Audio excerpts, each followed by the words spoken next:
Okay, we are recording. Welcome everyone to session 2 of White Mountain Rescue Into the Woods.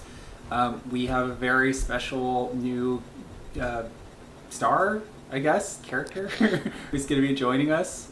So welcome, Mark. You can say hi. Hello. And what your name, your pronouns, and what your favorite cryptid is. Ooh, my favorite cryptid. I'm Mark, he and them, and favorite cryptid. I mean, there's a lot of great ones, but the classic Bigfoot is always that's deep in the heart of me. I agree. I'm a Squanch man myself too, so I've got right there a with couple you. cryptid zines over here from the Zine Fest, so lots of new ones to play with. I hate to put you on the spot and everything, but yeah, if you want to share more of them later on, you can. That's Yeah. cool. As always, my name's Alex, pronouns he, him. I'll be running this game, and I think everybody else all knows each other, or... Okay, cool. So if you have any questions, just let me know, but I think we can just go right into it. I did want to briefly recap what we were doing because it's been a couple weeks. So just a reminder, we were playing the rescue portion of The Missing Child. So you all are looking for a 5-year-old named Josh Knox who disappeared near Baldface Circle Trail from the picnic area. The first responders did successfully answer a question, determining he was led off trail into a clearing in the woods because, you saw his water shoes were missing and there was a glint of light somewhere off trail, and you spotted some kind of sunken structure. So the three first responders who we've already met, Sebastian, Richard, and Zelda, are heading in that direction. But it is now very, very dark. So that is going to be potentially a problem, but we'll get back to that. The first thing before we get into the actual scene is we are going to be introducing a mechanic called the Unsolved. If you've ever played a Carved from Brindlewood game, it's very similar to the Unseen. So the Unsolved are strange missing person cases that happened over the last 40 to 50 years in the White Mountains.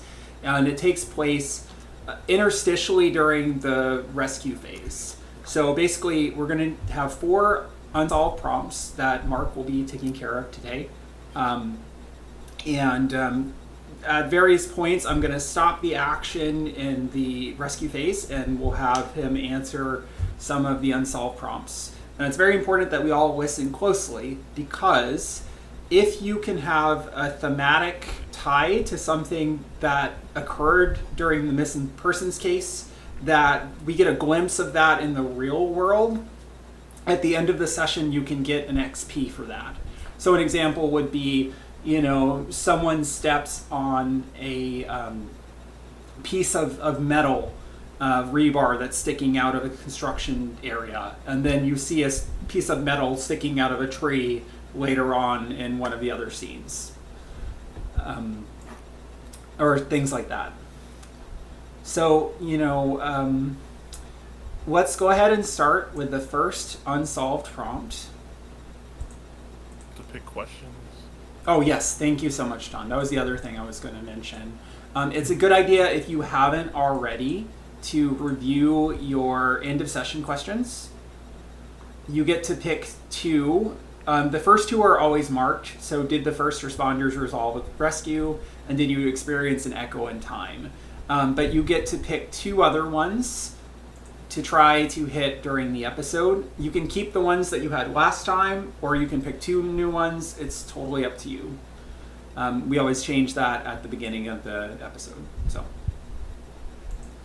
So for the first unsolved prompt, this is called the routine training exercise. In the spring of 1968, the U.S. National Forest Service introduced a new training manual for fighting fires, specifically in the White Mountain National Forest. A team of 6 foresters from NFS took a bulldozer and other equipment out to cut some new fire breaks to train on this new procedure. The entire team was lost without a trace. Mark, Describe some of the other equipment the foresters unloaded as the bulldozer was driven off its trailer. So we had the bulldozer. We had a half dozen chainsaws, a big old wood chipper, usual stuff like that. I think the thing that did not fit was a not a scuba, but like a breathing apparatus. Not a gas mask, but like a respirator, basically. Yeah, a set of those for the team. Interesting.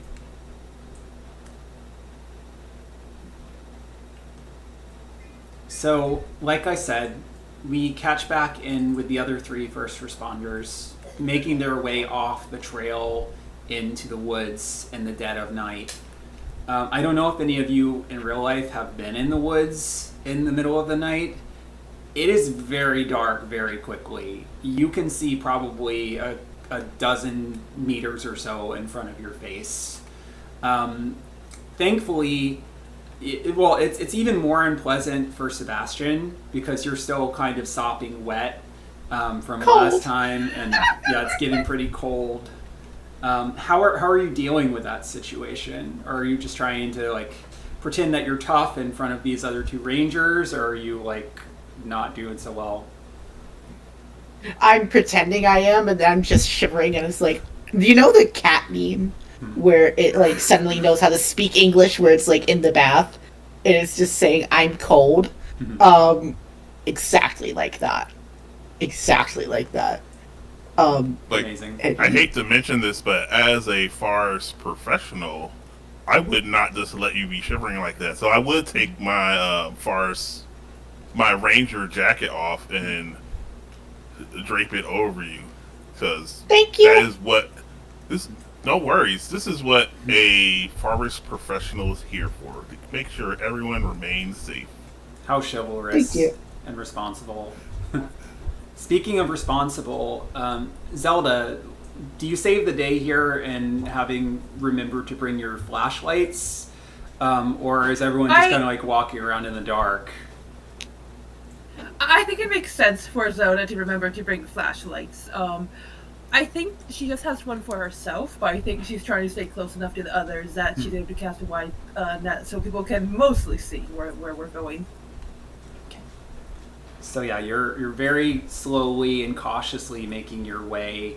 You probably hear in the far distance behind you the sounds of sirens, because it's after dark. They probably set up the rescue operation center back at the campground, but they're too far away for to help you, in the immediate vicinity, right? So, it's kind of up to you guys. You are making your way slowly and carefully, like I said, following Zelda's light. The other thing that you notice, other than the sound of your footfalls, Sebastian, your motion tracker, is it like on your hip? Is it like a watch or something? Like, where is it on your person? I think that it's like easier to like just be like a smart watch, because of course it is. Just like feeding the pictures like to his watch via like whatever the hell type of strange evil Bluetooth he has. Yeah. So just like in Alien, as you're walking along, you hear the sound of like beep, beep, beep. And these motion tractors are rated to pick up things as large as moose, right? So whatever is out here is pretty big. You could use your motion tracker to help the team avoid whatever is out here. And you would just have to mark off, a use of it. There's no roll required. Or you could make a side trip to try and capture it, but that would involve a roll, and also you're looking for a kid in the nighttime. So what do you do? I am going to very much stay with the group. I am cold. I am wet. I feel like there's eyes on me right now. Yeah. I don't like that. So you're the better part of your intelligence, clicks in, and you're like, maybe another time when I'm not, at risk of imminent death in the scary woods, right? Yeah. And I just wanted to mention. I just wanted to mention that I do have the lights from my handheld vlogging camera on the selfie stick. If we really lovely. need a second source of light, sure, I'd be Oh, I more should than have. happy you to have make use of that. You probably do, because again, you're trying to find this structure in it's not pitch black yet, but it's getting darker fast. And in fact, someone's going to have to navigate to find the glint of light that you had before. Richard, you're pretty good at navigation, right? If you Yes. if you use your sat nav doohickey that you have, again, you can just avoid a roll and find where you need to go. Or you could try to show off and use your wilderness skills that you've been practicing for the veteran ranger, and maybe you can just I don't need this technology. I'm just going to rely on my my wits, but that would also involve a roll. Yeah, given that Miss Summers' presence, I will not just simply depend on a GPS satellite uplink. And I would like to demonstrate the skills I just learned from having graduated from college, Ranger College, and this would be a perfect opportunity for me to show off those skills. And so I will use those. All right, so for anyone else, this would be a dangerous move, and it still might be for you. But if you want to mark off one of your dumb luck uses and just stumble upon the right way, then it could be risky instead. But it's a limited resource, right? You can only use it 4 times. Right. I don't know. I feel like this being the very first time that I'll be showing off my skills, I will click dumb luck because, this is like foreshadowing for Sure. All right, so instead of, I'll tell you why your dumb luck kicks in. You were stepping forward, trying to help Sebastian, so he doesn't stumble into something, and he very nearly stumbled into what appears to be some kind of crude pit trap, and you're not sure if it's for animals or people. But yeah, you salvaged a situation that could have been really bad. And now that you're aware that there are pits like this in the direction of where you're going, you can look out for them better. How do you save them at the last moment, I guess? Oh, I saved them at the last moment, it being dumb luck, by taking a moment and wanting to express that you really should be more careful about jumping into water when you know you're not going to be returning to someplace where you can get warm immediately. And so basically some best practices about not jumping into water. First practices don't. Second practice, One more step, falls halfway to a fucking pit. So it's like, whoa, see? Also, look before you leap. This applies to both pits and ponds. I think kind of. You never... Kind of. Oh, go Okay. sorry. No, go ahead, I'm done. I think Zona kind of looks over at this pit, I feel like there's almost a comedic amount of seeing this one pit, looks around. I feel like there's almost a comedic level of pitfall pits around, and just I think just pulls out a notebook, writes this down. This is going to be reported to Parks and Forest later on because you can't have pitfalls in a national park, and just I think she kind of least nods 7. at you and just Yeah, it's a safety Like It's hazard. a video for sure. game amount. Right. yeah. It's a disturbing amount for sure. Which again maybe gives you added reason to find this kid quickly. So take charge, Mr. Rookie. What approach do you think you're using here? Are you slowly and carefully trying to make your way around? Are you using your reason? Or are you just trying to hustle? What do you think? Using the textbook knowledge I have, so I feel like that's reason because I am depending on this textbook knowledge to not fail me because I am following it unquestioningly. Okay, that makes sense to me. So it's going to be a risky roll.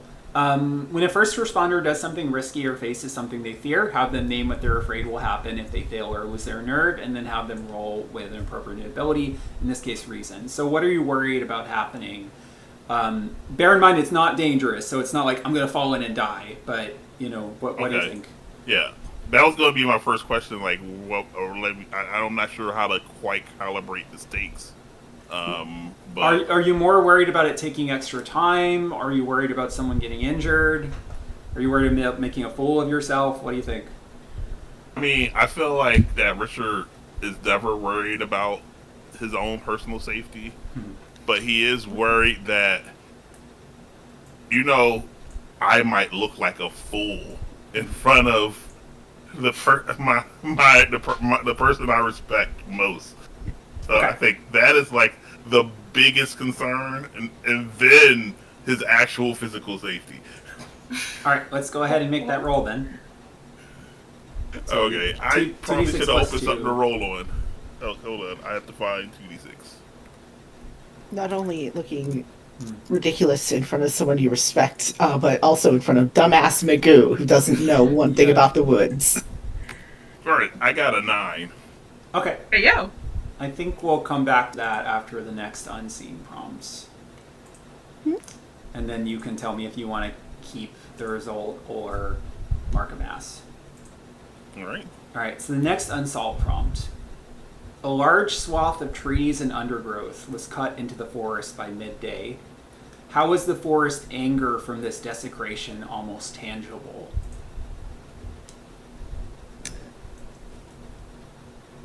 Although it was midday and no inclement weather was on the radar, if they had radar back then, no inclement weather was forecasted. I think as the clear cutting proceeded, the sky got darker and darker, and the limbs and branches of the trees started, moving. Then it was kind of whipping around as if there was a strong wind when there was no wind. Richard, you follow your instructions from training to a T. Like, you're following the protocols that you were taught at university to the letter, maybe remembering things that your professors told you about, like, okay, so when you're trying to triangulate your position, this is, in darkness, this is what you do to orient yourself. And you direct your and Zelda's lights over in the right area. And you can tell because immediately, as soon as you turn it, there is light shining off. And you hear what could be like crying or someone calling for help in a small voice. So you know you're going the right way. But then you do something embarrassing. What is it? Are you just too extra about it, or do you like step in some poop or something? I feel like at this moment, having done like what I feel like is a really good job of demonstrating my skills, that I tripped on a rock and go face first in the middle of saying something. It just was like yes and blah, and like, because I feel like I stated the techniques I was using as I was using them. So at this point we've probably been traveling who knows how long, as I mentioned it, and I was in the middle.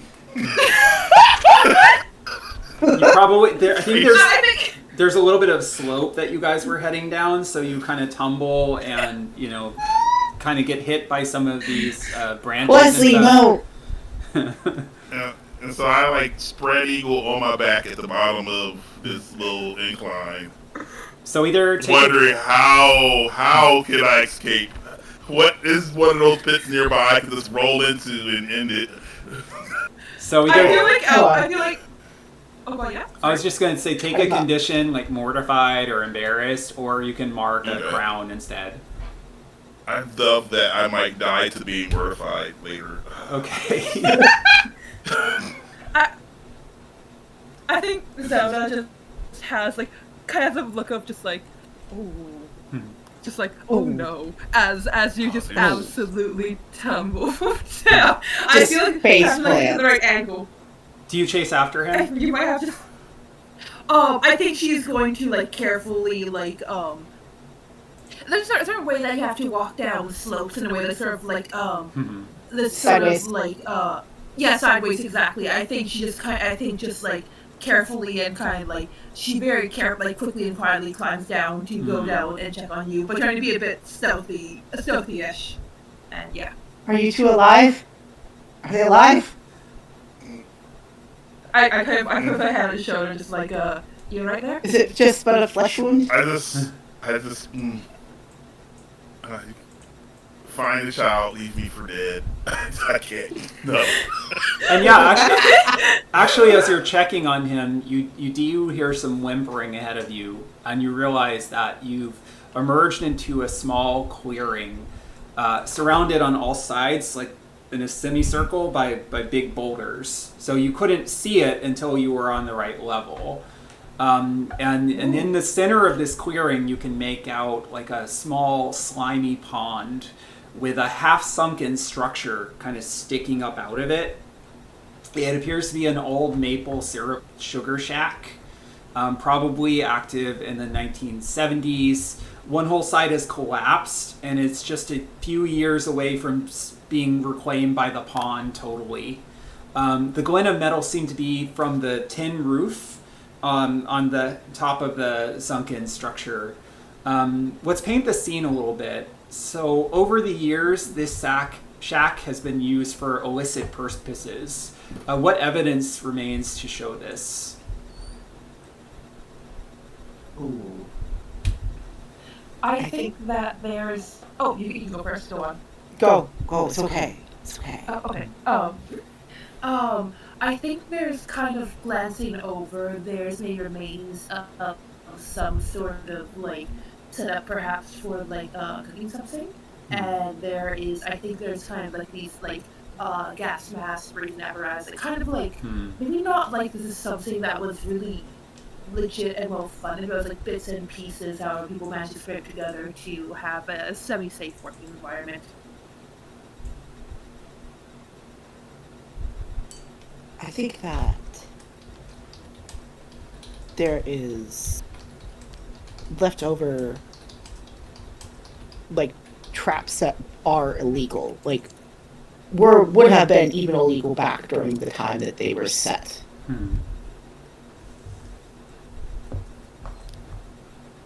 I think there's probably like some like large rock like gouged by stone with gouges in it that's clearly from something heavy being dragged through.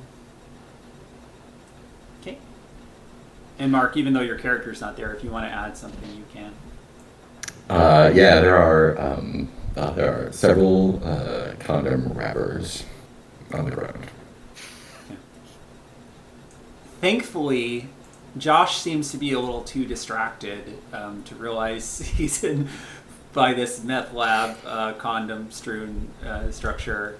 He's just kind of sitting in the dirt before the cabin, like crying and wiping snot from his nose. And as soon as he sees the light from your flashlight hit the roof, he turns around and kind of looks at you wide-eyed. And then he just like charges straight for Zelda's legs and wraps around them in a hug. Oh, little guy. And he's like, Or son. yeah, Auntie! He's definitely not your nephew, by the way. But he keeps calling you like, Auntie, I was so scared. They said I had to swim into the crack and touch the glass, but I don't want to. I want to go home. I want Mommy. Take me home. It's okay. Yeah, we're here to take you home. You did very good for being there. So we're here. We're gonna get you out. We're going to. I'm gonna kind of point kind of see and kind of like and I think she's like talking, trying to just like calm the kid down and be like, "Oh, actually, this is actually kind of cool, so please don't panic and don't yell too much." And be like, well, you see that star up there? Well, that one is very bright, and we can follow that one. And if you always follow that star, it will lead back towards the campsite, and we're gonna go see your mom. Okay? You don't understand. They won't let us leave. Ooh. What do you mean they won't let us leave? And as you turn to point at some of the stars, your flashlight passes over some of the boulders, and you notice that there are like a dozen figures crouched on, around, and near the rocks. They're humanoid, but they're probably, it's difficult to tell in the darkness, but they seem like maybe like 7 feet tall. It seems like their facial features are just their eyes and like white tusks sticking out of the sides of their face. And you remember the story that Miss Knox told you about the woods devils. And you hear one of them whispering, but you can all hear it clearly, like it's right next to you. You cannot take him. He belongs to the king. No, you don't. He is anointed. No, he ain't. is awaited. Or is Sebastian just saying this out loud? Yeah. Leave I now apologize to or Roger. die. Nah. I think kind of Zelda kind of nudges nudges Richard and just kind of like yeah, and I think like to Josh and just like, okay, Josh, get on my back, we're gonna have a baby back ride, you know? I really feel like Sebastian has to make some kind of role here, because you're trying to show some bravado, but you notice these things have like sharpened sticks that they're shoving into the ground, and this is one of the weirdest things you've ever seen, and you're cold, and you don't like the woods anymore. I think I need you to roll with composure or something, not to just like panic. Okay, argument. Can I roll sensitivity for these weird little things? Oh, sure, yeah. This is very, very strange. Thank you. And This is a... your donors have talked to you about things like this in the past too, I'm sure. So Okay. it's I still do gonna, have one in composure. okay. It's still going to be disadvantage, and it's going to be a dangerous move. What are you worried about happening if you lose your nerve? Oh, we ain't leaving. None of us are. Yeah, I think it's worse than that. I think you'll be catatonic, and they'll drag you into the cabin to go wherever Josh was supposed to go. Oof. Okay. Yeah, I need to mark a mask right now. Oh, you What failed? did you get? I got a 6 on one die. Mm-hmm. Oh, that's tragic. That's tragic. So yeah, I know. I think you're trying to mouth the things that you were saying, and like maybe in your mind you're hearing you say them, but your friends just see you like totally frozen in fear, and one of these things is creeping up on you, and it's gonna grab you and pull you into the pond. But because you're Marco Mask, that doesn't actually happen. But someone's probably gonna need to save to take charge in a minute, because you're not gonna be very useful. I'm marking one of the crowns of the mountain. Yippee! Is that something you want to resolve right now, or do you want to wait for a little bit? I think crown of the mountain is the weird one. Oh, okay. The weird shit. Shadows grow deep. Hereafter, during a vulnerable move that you initiate or participate in, you must also narrate how something eerie or otherworldly subtly reveals itself in the scene. So keep that in mind for the out of the woods scenes coming up. Okay, meanwhile, third unsolved prompt The bulldozer engine was suddenly silenced. When the rest of the training team looked over at the bulldozer, what did they see?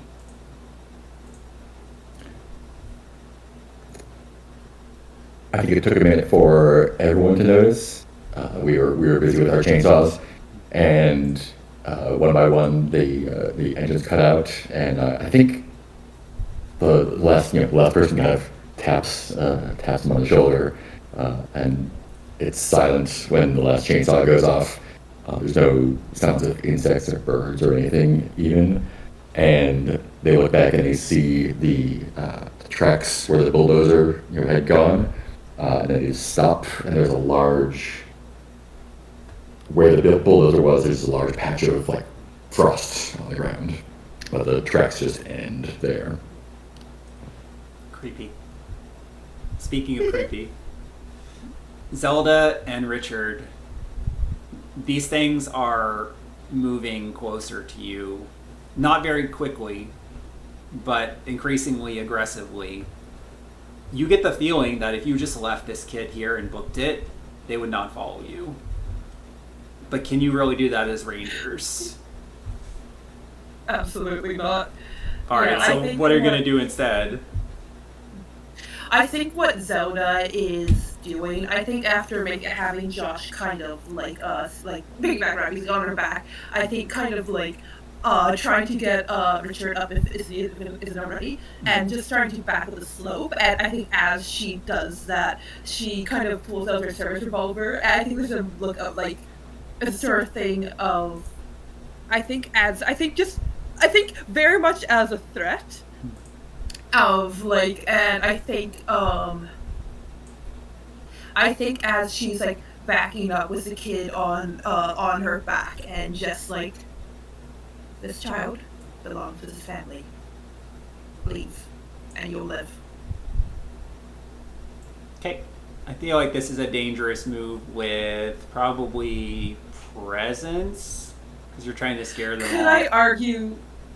I argue vitality, as I think I'm threatening them with like physical violence? Would you follow through, like if they kept approaching, like Yes. would you shoot them? Yeah, then okay. Yes. I'll let you do that. But you are being Okay, watched, awesome. so I think you have disadvantage from that. Do you want to mark a piece of your gear in order to roll just regular?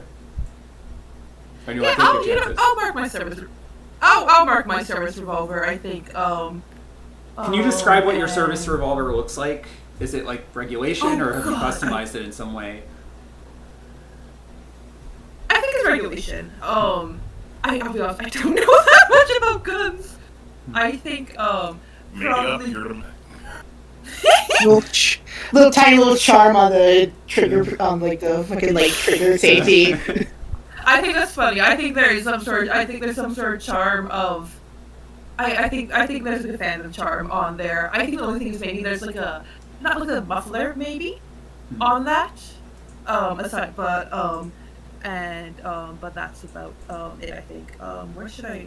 Let me see. Well, let's establish, like, what are you worried about happening if you fail?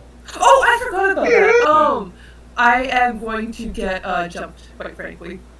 It's worse than that. In the scuffle, you won't notice the pit trap behind you that you're backing into.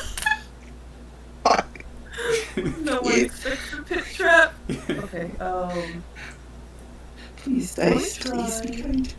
Let me Please be nice. try.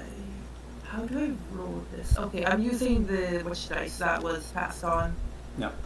Oh, you just click on 2 dice and then it should show a red button and you click on the red button. 5, 6, 7, 8.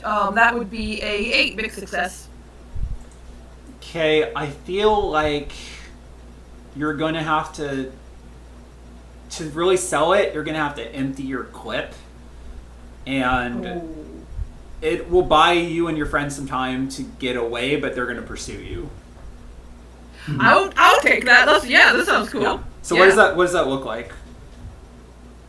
It's obvious like I they're think- not really pausing. Like maybe they do for a second, but then they start moving forward again. You're like, no, I have to be serious about this. Yeah. I think this sort of like I think the realization of that they are not stopping hits her very quickly. I think like a brief moment of like, I don't know if regret is quite the right word. I think just like a damn, I guess we're doing this. And I think she kind of pivots and I think she takes a shot she makes a shot towards I think right away at the leg of one of the creatures, and I think they just keep coming, and it's just like I think she's aiming more so, please do not follow us. But I think if one gets close, she would not hesitate to take one more in the chest or something that would be more life threatening. But I think her main sort of thing is, I don't want you following me. Leave, please, fuck off. Yeah. So as the bullets impact them, like one kind of stumbles and hisses, and the other, falls backwards. They're like holding their distance, and you and the kid, and then probably Richard and Sebastian can turn and flee. But after you start running for a little bit, you hear, and there are these sticks that are flying through the air after you and embedding in the different trees and stuff on your way. So you're fleeing through the woods, trying to make your way back to the campground. Richard, are you taking charge here, or is there an unseen watcher who, like a guardian, There might be. angel? Yeah. What do we think? I think I would like to tap my Master of the Stairs move here. That allows me once per session to appear in any scene at any time, ready to help or defend the first responders. I think I will do that. So I don't think you saw me as you ran past, but when you look back at the things that are chasing you, you see someone else in the path that you just ran down. She has wild, long hair. It looks like she's been in the woods for a while. She's wearing outdated clothes that look like they belong to a park ranger from a while ago.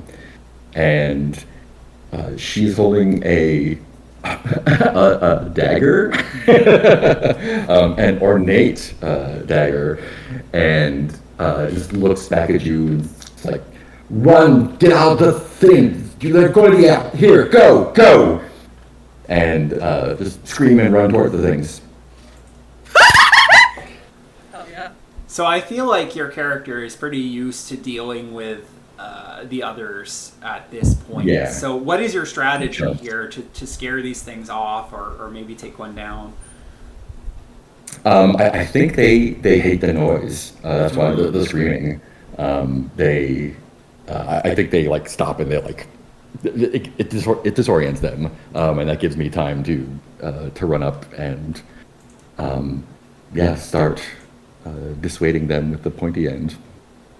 I think I'll have you do a risky roll because you're experienced in Yeah, this, yeah. so it's a little less dangerous. What are you worried about happening if you fall short? I'm worried that I will tire myself out, run out of breath, and they'll recover and descend on me. Okay. I think this is probably presence, but I could hear an argument for sensitivity too because they're weird. I think it's vitality, but it's a 0 as well, so I will I will roll a 0 either way. 2d6 on those dice.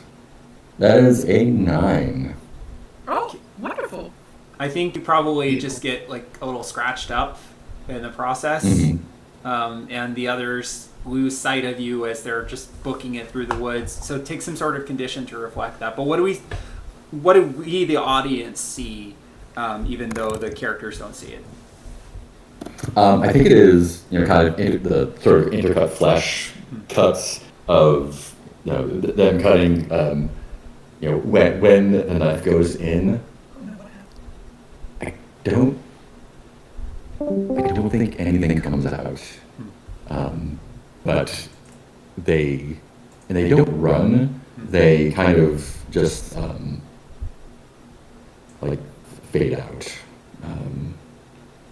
And I think the last shot is just me kind of like standing there breathless, like the end of my scream, dying, and like looking back, and then just dash up some stairs, which apparently I leave behind when I use that move. Yeah, what do the stairs look like that you run up?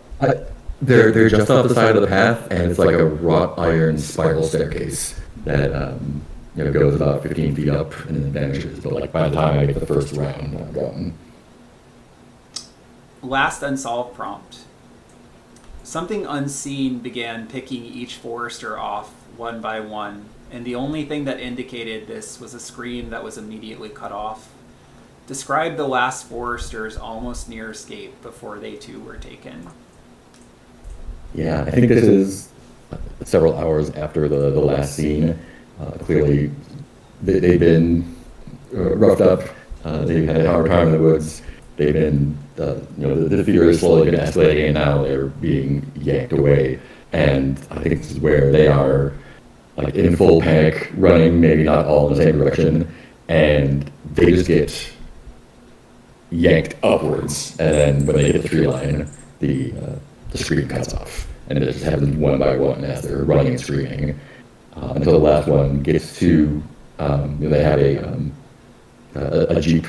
He makes it to the road, finds the Jeep. The keys are in it, so he turns it on, and headlights come up, and there's a flash of something like pale white and leathery with antlers. And the last shot is just like his eyes as he gets yoinked up and his scream cuts off. Amazing. No, her. Yeah, it was the same person that you saw.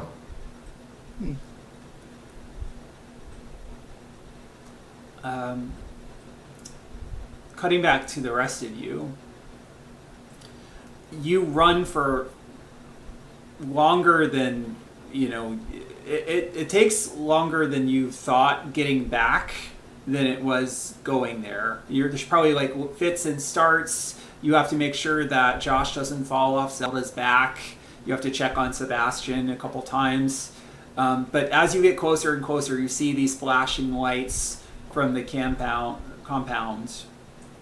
And, as you get out of the clearing, it the force just abruptly stops as you get close to the campground, and you see the search operation center has been set up. So there's several Forest Service pickup trucks and an ambulance are parked in a semicircle. A command tent is in the center with a map of the search area and a placard, and there's a large thermos of coffee and a box of protein bars on the tailgate of one of the trucks.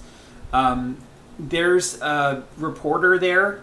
Montgomery Tulane from WNE News is on the scene, and he's asking questions of some of the people, like Josh's mom and like the family with the Chihuahua from earlier.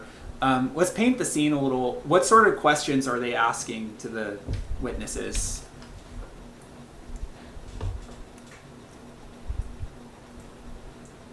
Hello.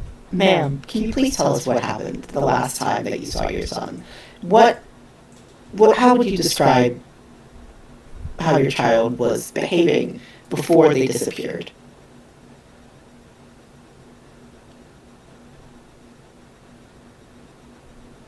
It's just very intrusive and just no respect for the mom. Yeah. That this obviously distraught woman, like he's just shoving a microphone in her face. Any other questions, intrusive or otherwise? Has your son taken any prescription illicit drugs or prescription drugs without a actual prescription by any chance? He's 5. I know. Answer the question, ma'am. He's 5. It's just incredulous. I think This man is white. I think sir, you said your Chihuahua had sensed something, and been acting strangely for the child. What was missing? Could you elaborate more on that? I think he loves the spotlight, so he actually is like, yeah, we came up from down, closer to Vermont, and she's kind of a wonder dog, really. Like, we've had her in certain competitions and everything. He's just talking this dog up. Very insensitive too.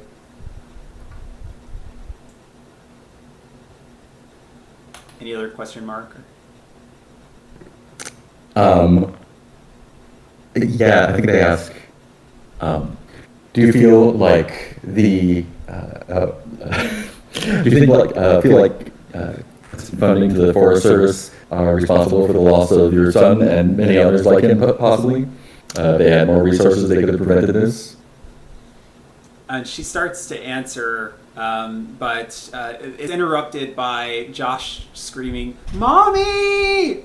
And he climbs down from Zelda's back, and he runs over, and he's just like hugging her really closely and saying, "I'm so scared." And she's like, "Oh, I'm just scared for you. It's okay, baby. I love you." And of course, the camera people are like zooming really close on it. Right there. This heartwarming scene. The rest of you are just like really, really tired, though. Like no one's paying attention to you right now, but I'm sure they will soon. If anyone wants to have a quick vulnerable move now that the Rescue Search Operations Center is here, you can. But otherwise, we can skip directly to the Crown of the Innocent from last time. So what are we feeling? There's probably time for two people to have one move. I think Zota's gonna go, I think just watches this deep sigh, grabs a protein bar for later, and I think she's gonna go and interfere with the camera, be like, alright, show's over. Sort of like that sort of thing, and I think inadvertently, when trying to be like, leave them alone, let them go, I think the camera goes on her, and she's I feel like when you're in a video game and the quest giver just locks onto you, I think that's what she gets locked in. I think she's just trying to be desperately to field questions. I think what Zelda has gotten up to. She is locked into a conversation. Yeah, you can't escape now. It's like, oh, you were there. Tell us about the heroic rescue of Josh Knox. And just, a lot of microphones shoved in your face, and it's just inescapable. Oh God. What about you, Richard and Sebastian? I think I pop in where it's just pushing the mics away. That's enough questions. You disturbed enough people for tonight. And excuse me, ma'am. This is the press. Sorry, excuse me, sir. This is press, and we have the First Amendment, and that allows us to ask. We have to inform the public about the dangers of the National Forest with these underfunded services, and frankly, possibly incompetent, possibly on drugs, members of the department. As a civilian, what do you think about the actions on this inept department? Hold on. Hi. And I think this is where Sebastian just kind of lets it almost slip. I have lawyers, right? Lawyers that I can afford, right? You understand that that W. McMahon has enough lawyers to put you under, right? Leave this parent alone, let her go home in peace. As soon as you say lawyers and W. McMahon, he's like, okay, shut it down, shut it off, shut off the camera. I'm very sorry. Please tell Mr. McMahon that we value his work and his funding for the arts and the department, and yes, please, let's they just sputter and head back to the van. You don't even have to make a roll; they just shut it down immediately. What do we see Richard doing? Oh, I think Richard is definitely giving his opinion about how the National Forest. This is why I chose to have this job in this as the National Forestry Service. Being able to find and help the children and make this place the type of place that people want to visit and can visit safely. And if anything happens, that they can rest assured that the park rangers here, myself included, I graduated I graduated last year. And Montgomery is like whispering over to the camera guys, like, this is probably gonna get cut. Don't focus too much on it. You know? like we're On the news later, it just says like rookie ranger. It doesn't even say your name. Some of the best people in the world. Like I'm like. They're Mike Wazowski and that shit up. Yeah. I like all our like variety of like reactions to like I think as we're leaving, Zelda might yell something about like official statement out tomorrow, but that's like but I like just the react. All I imagine for Zelda is like, you know, the cat like surrounded by knives. Yeah. I think Yeah. that's Zelda. Yeah. Except the tears in the cat's eyes. Exactly. And as we fade out, as you know, you guys are headed away from the campground, we get one final scene of Josh and his mom and his sister hugging and reuniting and making sure that they're all safe. And for a moment, each of you have a thought about a flashback to someone you knew as a good kid. What do we see for each of you pass through your mind?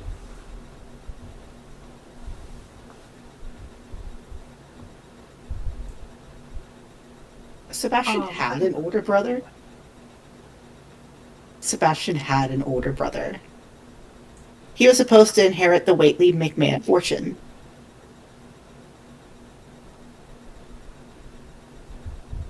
Nobody knows what happened to him. Nobody does.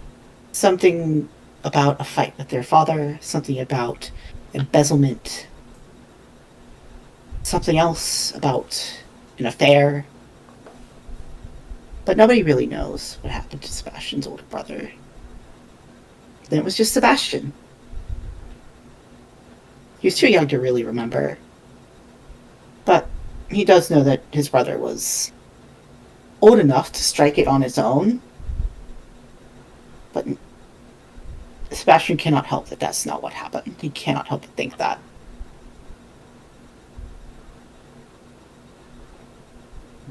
Then as he walks through the frost on the ground, that is all he's thinking about. Was he knew his brother was this good kid set to inherit everything. And then it came to him.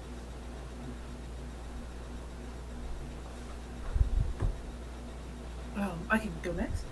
I think as Zelda is kind of like watching all this happen, I think she kind of thinks back to there was this kid in her school, like middle school, early high school-ish, and I mean, like, she was always like such a good kid, such a nice kid, like always helping out, always like really loved by like the loved by teachers, just well liked among her peers, and like it's such a shame that like, well, she must have gone into something, like she'd fallen into the bad crowd, something must have happened that like on why she suddenly just, people say that she skipped town, said that she like skipped town, must have left, like, well, she's such a good kid, then something must have happened to that why she left so suddenly. And I think what Zelda's thinking is, with everything that's kind of happened in this area, I think she's had a bit like, simply there, it could have been that she left town for whatever million reasons that isn't known to the public, but there's always, I think there's in the back of her mind the possibility that something like this might have happened to her.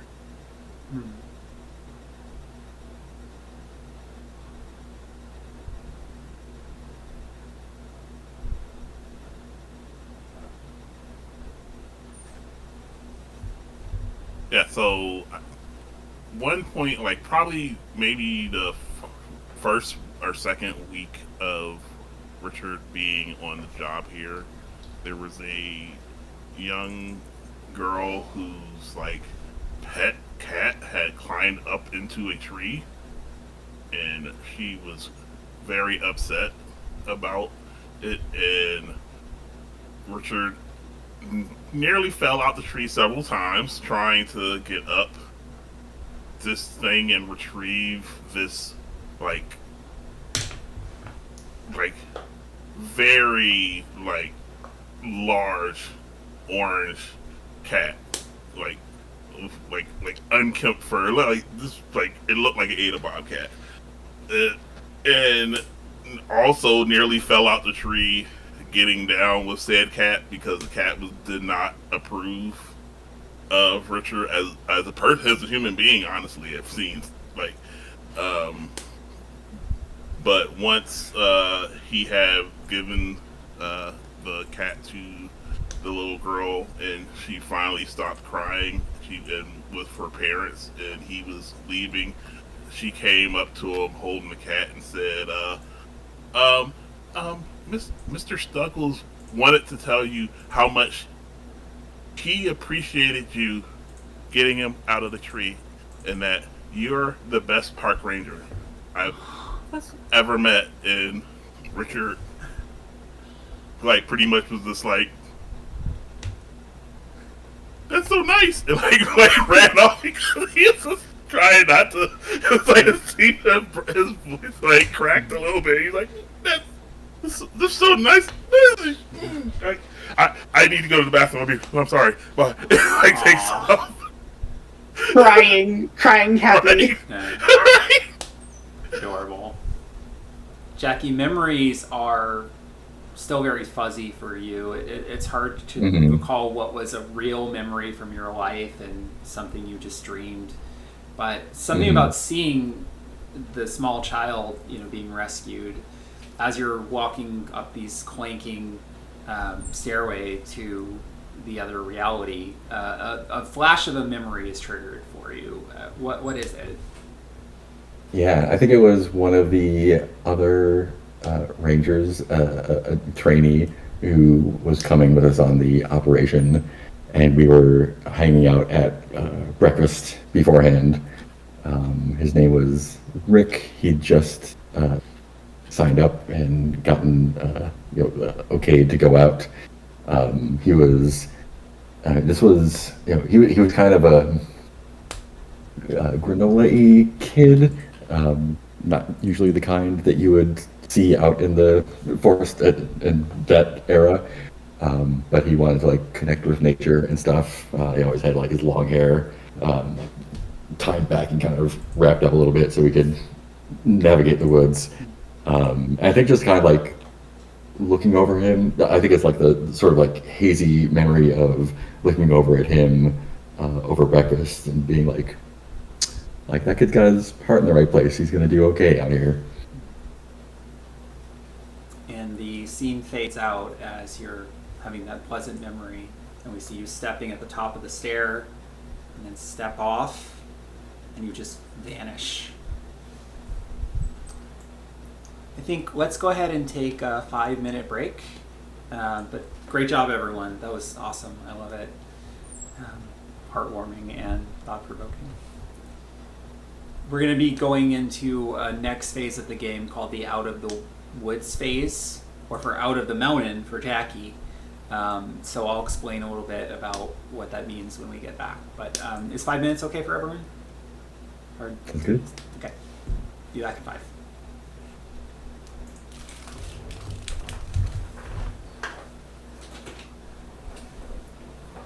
Hi, Corbin. Hello. How do you do? I'm gay and full of evil. Good. Waitley! Fucking Waitley! Yeah! I can't. Honestly, I would, if I was playing a bad factor, I too would be a Waitley, quite frankly. Yeah. On the one hand, I can't believe when you're a fucking Waitley too. I would do the same. I would simply do the same. I still don't know what's up with those, like, the fucked up family of the Whateleys. Like, I know I've been eyeing, like, the camera one for my between group, which oh god, I'm ready to do this. Anyways, that's a later problem. But, like, I don't know what's up with them, but I know they're fucked up. Mm-hmm. Have you seen the Magnus Archives? I've listened to some of it. Only like 6 episodes.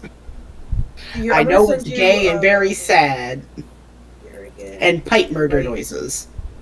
Yes. Jurgen, here, let me give you the Jurgen Leitner rant. This is like all I imagine when I my reaction to hear the word wait. Let me find it. Is this your reaction to hearing me say that? Yeah. Yeah, God, here you let me go. see it. I think you'd appreciate it just in general. It's in general. I see. Fucking Jurgen Leitner.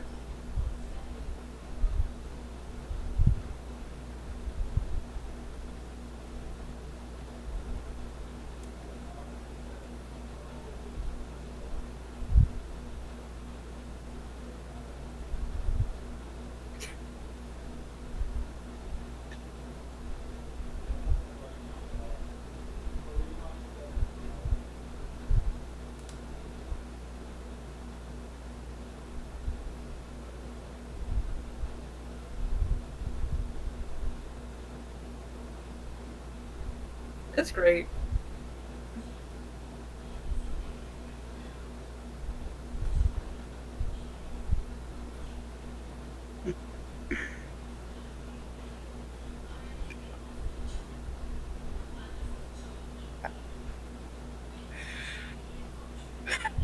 Age restricted on the other one.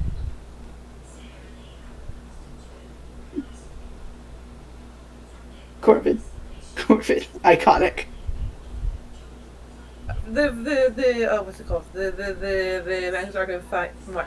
Manga's Archives fandom is great, quite frankly. Yes, it sure is. But yes, I am so happy that you approve of the evil little fucked up man. I I am excited to see your plans with him. Evil little man. Evil. Sebastian's such a wet cat. I love him. I'm excited to see more of like what's underneath the wet cat. Hello, I'm just like also Richard, my beloved. Richard. He's so silly. I also like how like he's going to rescue a kid. Yes, the horror you see that I'm terrified of being a bit mortified in front of Zelda Summers. And honestly, if I was like honestly I get it. Like I would be too if I was like going out with someone who's like hi, like I yeah, me too. That would actually be my greatest fear as well. Yeah. Yeah, it's like this is the worst possible scenario that I've only imagined hundreds of times, and here I am. In it. I can. Oh no, she's talking to me. This is worse. I take it back. This right now is the worst. Just like hand on the shoulder. You okay? Let me just. I'm never gonna be okay again. Yes, I'm fine. Don't worry. Don't worry. Nothing looks lethal. You'll be. It's all good. Okay. Yeah. God. Now look, me and Chekhov over here fucking planned the Waitley thing like 2 weeks in advance. Yeah, that's. I'm really gonna have a lot of fun exploring that more.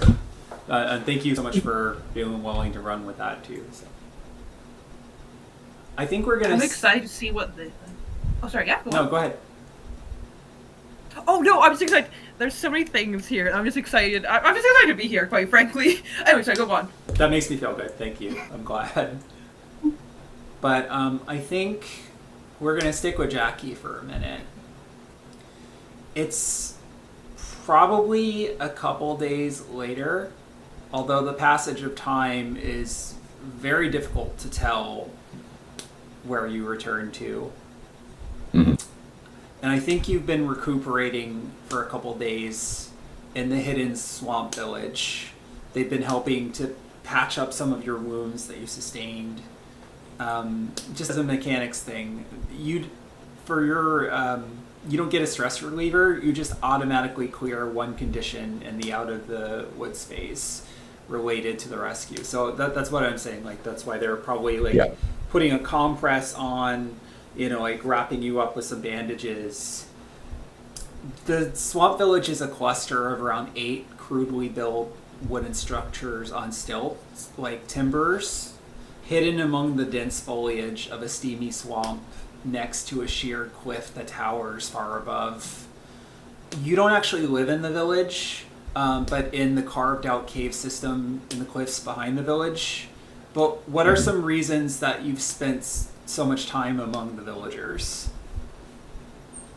I think aside from, I think early on, kind of getting oriented, I think maybe they were the first, mostly humans that I ran across after who knows how long, and just kind of getting an anchor on that, like, yes, this is actually happening. No, I just haven't lost my mind and I'm wandering the woods imagining all this.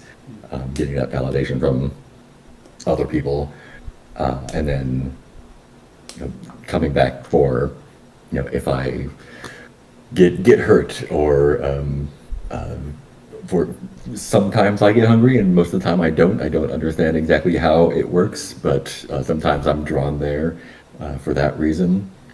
And I think occasionally a new person shows up there, and or a new person is there when I go that wasn't there before, and I'm always asking them if they've seen any of my coworkers, if they've seen any sign of them. Makes sense that you're always like a little hopeful they might show up. The villagers. Yeah, one of my things is that I will hear their voices often, but I've never actually seen them. Ooh, I like that a lot. So yeah, the villagers are still mostly human and are all survivors of being captured by the others. But for a variety of irrational reasons, they refuse to go back to the real world. You, however, keep getting drawn back there more and more frequently. Ever since you discovered the mirrors, your memories have becoming clearer and clearer over time. You think, no, you're almost sure, you're positive. You used to work for the Forest Service. Thinking back is hard, but the last thing you remember was a training exercise or something in the woods. You remember you were taken by them, the others. You try not to say that part out loud because they listen. Especially in the other place. The world under the world, maybe behind it, through it. Words don't work right when you try to describe it. Verdigris. That name stuck. Swamps filled with maggots. Trees turned to metal. You're the only one who figured out how to come back to the real world, but it feels thin. Too clean, too loud. Your thoughts smear like wet paint. Still, the forest is corrupted. People go missing, but something inside you knows when it's about to happen. You're not sure how, you just do. So you help because it's all you can do. You know the places where the veil grows thin, and you know what happens to those who vanish. You kind of already described what Jackie looks like, but can you just remind us again what we see? Yeah, present day, her hair has continued to grow and it is out of control. There's sometimes attempts to do something with it. It won't. I think even if the few times I've tried to cut it, the next time I wake up, it's back to the way it was when I entered. I've still got my old work gloves on because they've kept me safe for a while, and she just looks constantly haunted by all the things that have happened. It's just got to have the alternates between like 1,000 yard stare and like way too intense. Yeah, I love it. We don't have to play out the whole conversation, but at some point, the leaders of the Swamp Village, who are a council of 3 people, Dawn, Steven, and Clara, come and check on you. And this is kind of a paint the scene question, so everyone can just throw out ideas. What roles or occupations did they have in the real world that might be surprising now that they lead the human survivors in the mountains of Verdigris?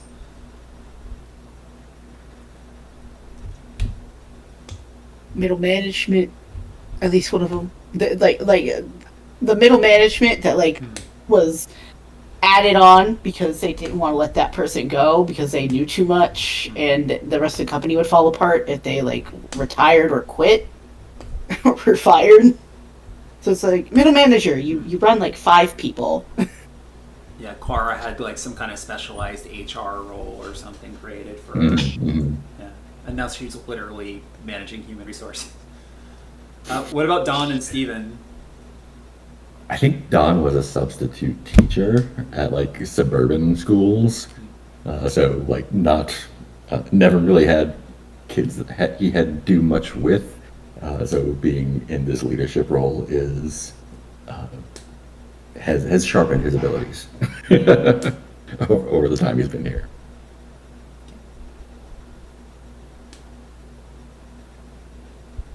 Sorry. Steven is the last one, yeah? I think it was Don.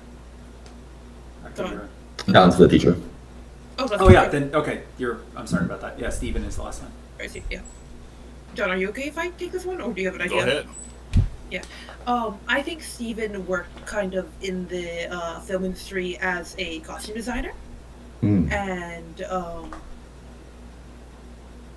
it's a hectic industry, so I think that kind of things go wrong and things that you have to work. You have to kind of things go wrong sometimes, and it's stressful. I think that kind of helps somewhat in the constant stress that is this dimension. So Sick ass out there. They approach hesitantly, and they're all carrying something in their hands. And I think Steven is the one who's we've given up on trying to persuade you not to travel to the other place, even though we feel it's madness to provoke the others.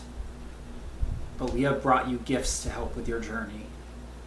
If you insist on endangering yourself, then at least you may go with some protection.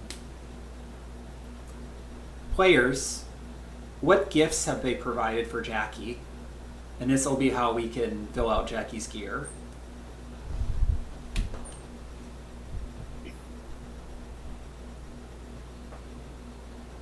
I think that there's the the chain part of the chainsaw. They've managed to actually make that into an actionable weapon. I feel like Steven has carved some sort of wooden mask from his days as a theater costume designer. So it kind of looks half like Midsummer Night's Dream, puckish, but also maybe like one of the others a little bit, from further enough distance.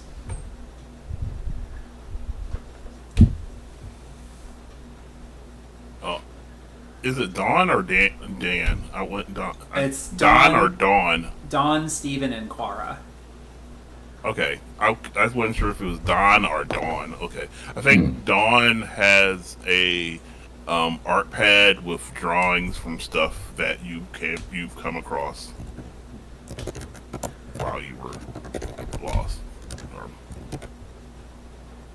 just ran drawings of things that probably weird things, probably normal things, but that sort of thing. That's an art pad of. Nice. I think from Steven, I should call him Stuart. Steven gives you, I think there's kind of he made this sort of patchwork armor of layered clothes, and I think it's kind of, what, I might leave it up to you, kind of maybe I feel like it's made based off a movie or something, but it's done in a way, I might leave it up to you if there's a movie in particular that you have in your head, but in a way that is kind of armored, it's not, it might stop you from dying if you were to get slashed. Mm-hmm.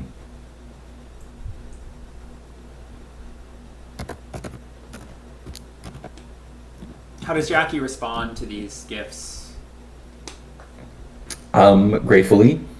I think this has probably been an ongoing conversation about me going back and forth, and I think I'm grateful both for the gifts and also grateful that they only said that I'd be endangering myself and not the others here.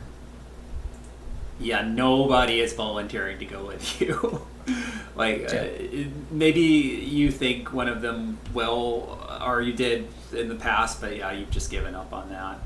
So they wish you well. Yeah. You're always welcome to come here and recover, but they just watch you as you head off towards your home away from home, and sojourns elsewhere.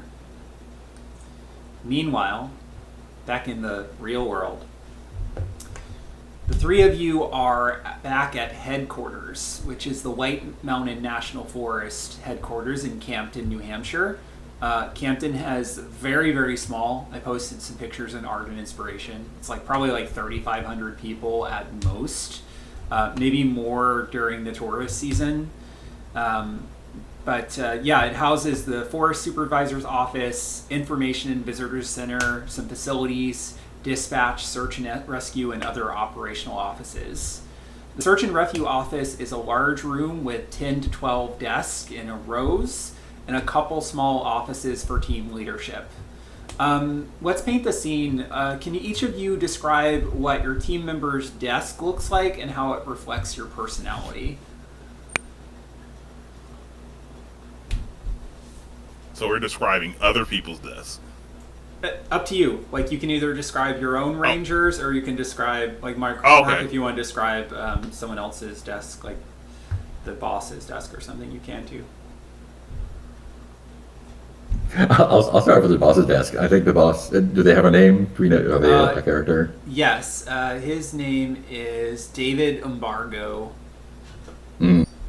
I think David's desk is has a lot of Christmas stuff on it year round. I think at some point, maybe it's one of those things where someone gave him a Christmas tree or something in July as a joke, and then it just snowballed from there. He's not super into Christmas, but everyone he's the Christmas guy. Out of character, I have a coworker who, she has holiday themed gnomes, and she's always replacing them for different holidays and stuff, and it's kind of amazing. Nice. But that's kind of what I picture with David a little bit. But I like that it's unwanted Christmas stuff. He just doesn't clean his office. Yeah, it's just people keep giving it to him. He's I guess another manger scene. Sure, why not? There's 8 of them already. Yeah. He swaps out the baby Jesuses for fun. Whoops, all babies. Yeah. It's he's outnumbered. It's only him removing them, but there's multiple other people putting them Yep. there. Yeah. Oh, he must want more. He wants newer ones. Yeah. Well, he's almost Gave out. up There's after just- Manger made out of only the baby Jesuses that he's been given. Mhm. What about your each of your ranger desks? And how it reveals something about your personality. Well, first of all, Sebastian, think- do you even have a desk here, or do you have you commandeered someone's desk? Have they set one up for you? I think I'm going to do the most annoying thing possible, and I'm going to pose it to Richard or Zelda if I commandeered one of your desks a little bit, just part of it, a third. Man. Which one? I see a head I guess I'm the person with the least seniority, so it would make sense if it was Richard's desk. Yeah, and David was Proximity. you're being a real trooper, pitching in and showing her the ropes, and with budgets, I'm gonna put in a budget request for you to get an actual desk, but I gotta be honest with you, it's gonna be lower in the priority, and he's giving you all these excuses for why you'll eventually get a desk, but you haven't. What does your third of the desk look like, I guess? I mean, it looks like a full desk worth of things.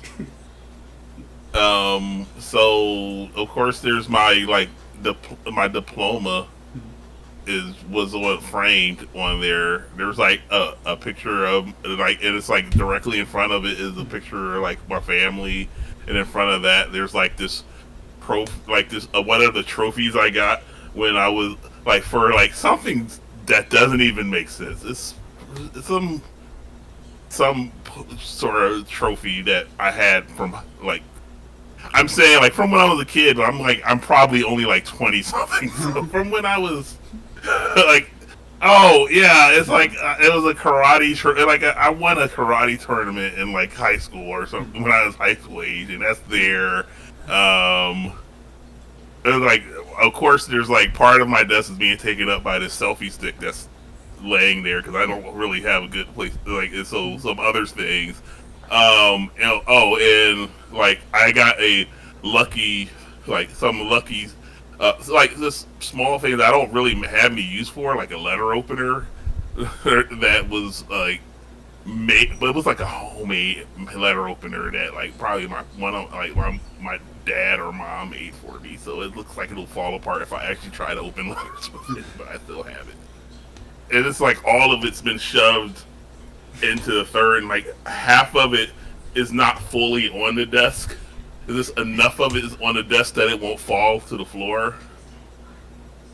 So yeah, and then it's my papers. It was like the papers are very neatly sorted because literally I wouldn't have space on the desk if they were not. You gotta be very efficient with the space you have, for sure. Yeah.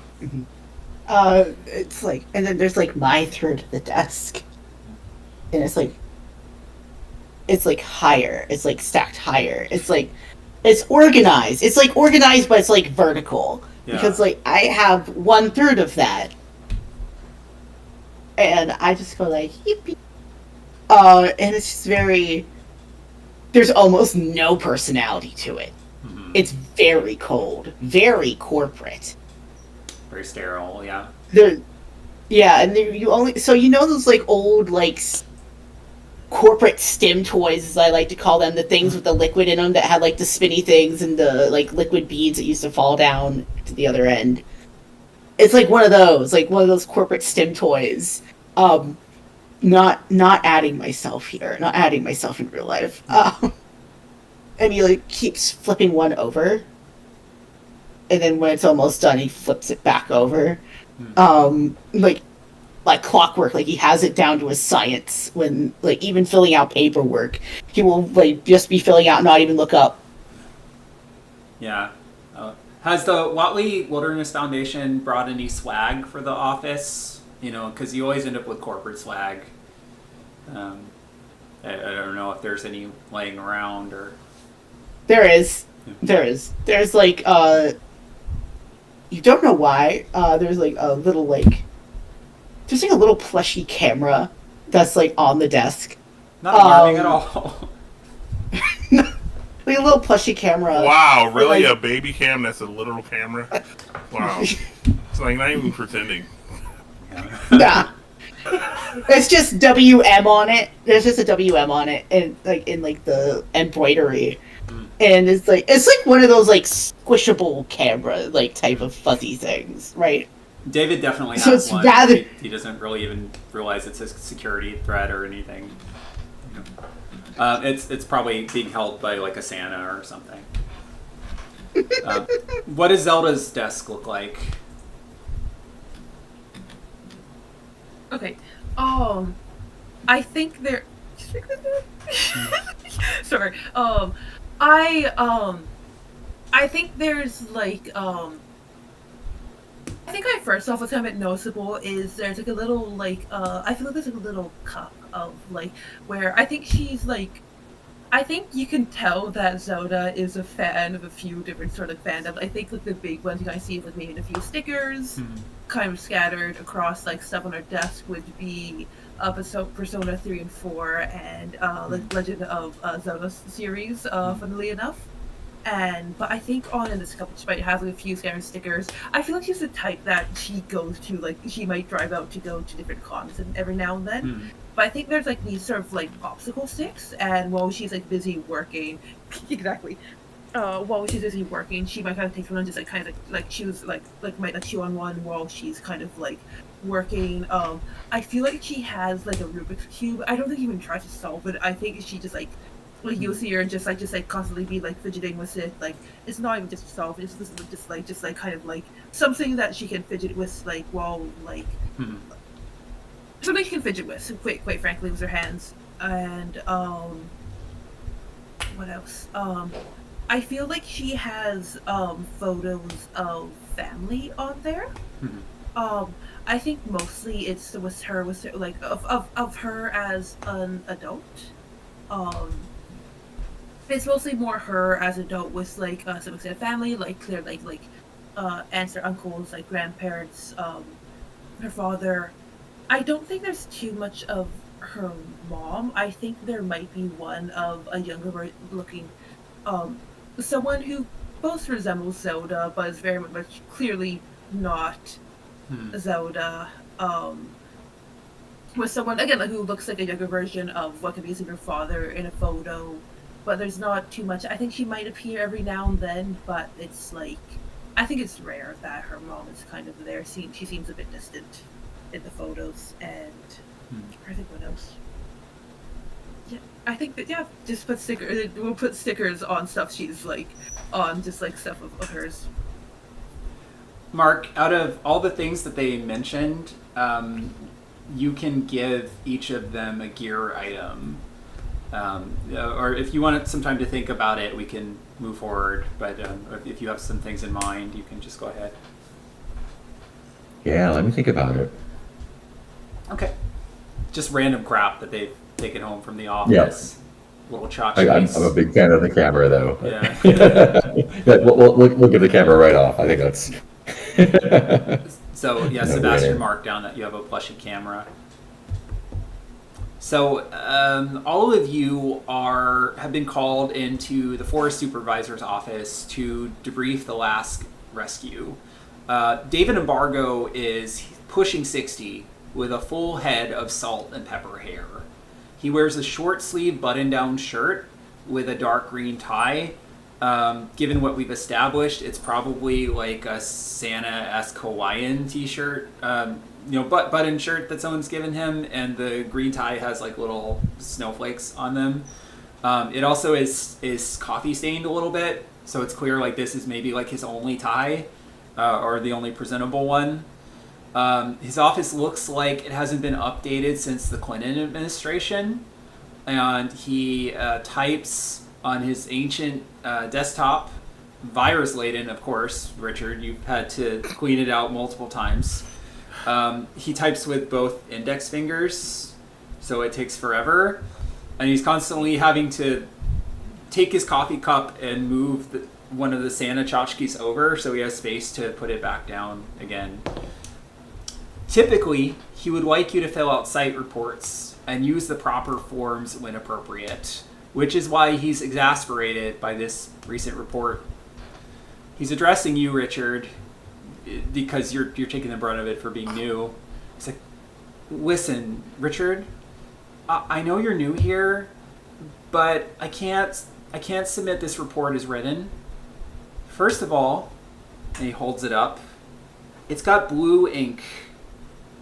Government regulations clearly state that black ink is the required color on all government documents, and that is to prevent fraud. I'm just trying to protect you and look out for you, okay?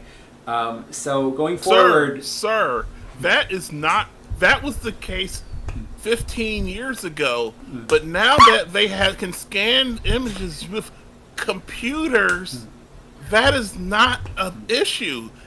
You can look at I'm also citing back the things that I found in the I have looked at the regulations. I have it. It's I have my initials on the inside cover, so no one will steal my regulations manual. He looks like he's very politely listening, and he's like, and then he turns to Zelda, and he's like, Zelda, I'm really going to need you to step up and retrain him at some point on this. show some leadership, okay? Like, if you need to, there's some extracurricular leadership seminars that I can get you both involved with, so we're all on the same page, okay? Like, I don't want to spend too much time on this because there's a lot with the report, but I did want to make that a little note. More importantly, when his book has 19 on it. We are 25 years into the next century.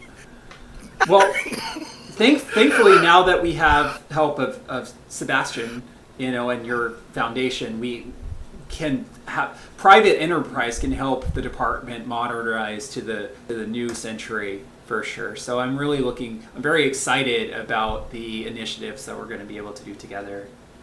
But in the meantime, I'm going to be honest with you, we can't have this frankly nonsense part about, it's like reading it over, like shadowed figures in the woods, a staircase that we're not supposed to mention the staircases. That is one thing that is in regulations, Mr. Richard.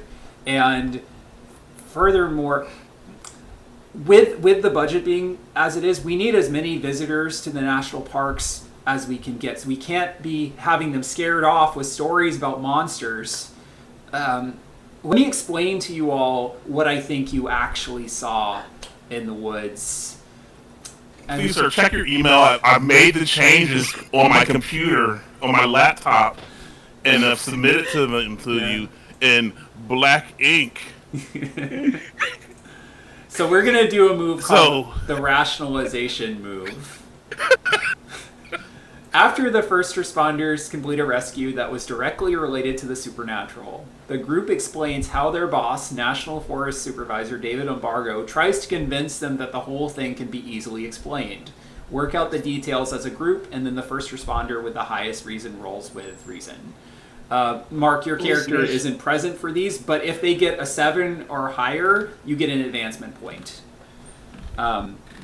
On a 10+, the fabric of reality strengthens, and the weirdness encountered does not appear in future rescues for the rest of the game. Players may clear one condition related to the rescue. On a 7 to 9, same as the above, but the first responder with highest sensitivity or lowest reason, if there's a tie, will alone continue to experience the weirdness associated with the rescue as a lingering phenomenon. So if you guys want the Woods Devils to show back up again, then that's a result. And then on a miss, you're not able to clear any conditions. Additionally, the weirdness of this rescue will recur in future rescues. The rookie also has a bonus move where if you don't like the result, you can change it to a 7 to 9. But first, what sort of explanations does David give you? Is he like, oh, it's just like a bunch of, teenagers, flash mobs, like it's like ass. Yeah. Yeah, it's probably some LARPers. It's just a prank going on. Like cosplay LARPers in the woods. And for part of for cosplay, it is new hip phenomenon to achieve a certain likeness to a swarm of bugs is that they slather themselves in honey and other sweet things to attract bugs. So that's why they look so weird. So he's just trying to mansplain cosplaying to you, or or is he trying to relate to you on a level? He's trying to mansplain cosplay. No, I think they're explaining cosplay to the person who absolutely has done cosplay. They're explaining cosplay to the person who's done cosplay in the past. I think there's just the shaking with anger, seething, in fact. And but I think I will as one of my things. Going on to the cosplay part is that they coat themselves in honey so the flies swarm around them. It's for the added cosplay. It's for the immersion. It's the kids. They do like Coney 2012. I don't get it. I'm too old for this stuff. It's called Cryptid Core. Yeah. So are we happy with that explanation? Yeah, I love this one. All right. So who has the highest reason out of you? I think it might be Richard. It might be 2. Rich. I don't. Yeah. Is 2 the highest? Okay. Yeah. So Yeah. Richard, you That come in. says a lot. That speaks well for us. If Richard has the most recent. Yeah. Listen, you We're read the doomed. manual.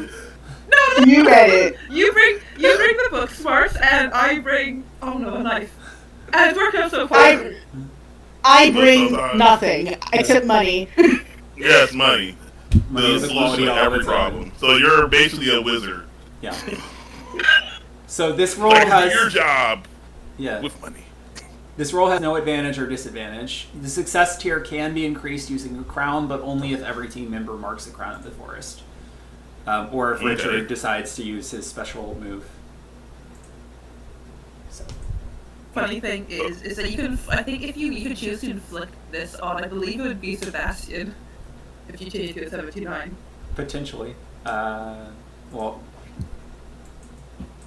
Well, I just took it just so I could super hate this guy. yeah, So, of course. I mean, but yes, there's some other added benefits, like an actual move. But whatever. I love the name of the move being OK Boomer too. That's so great.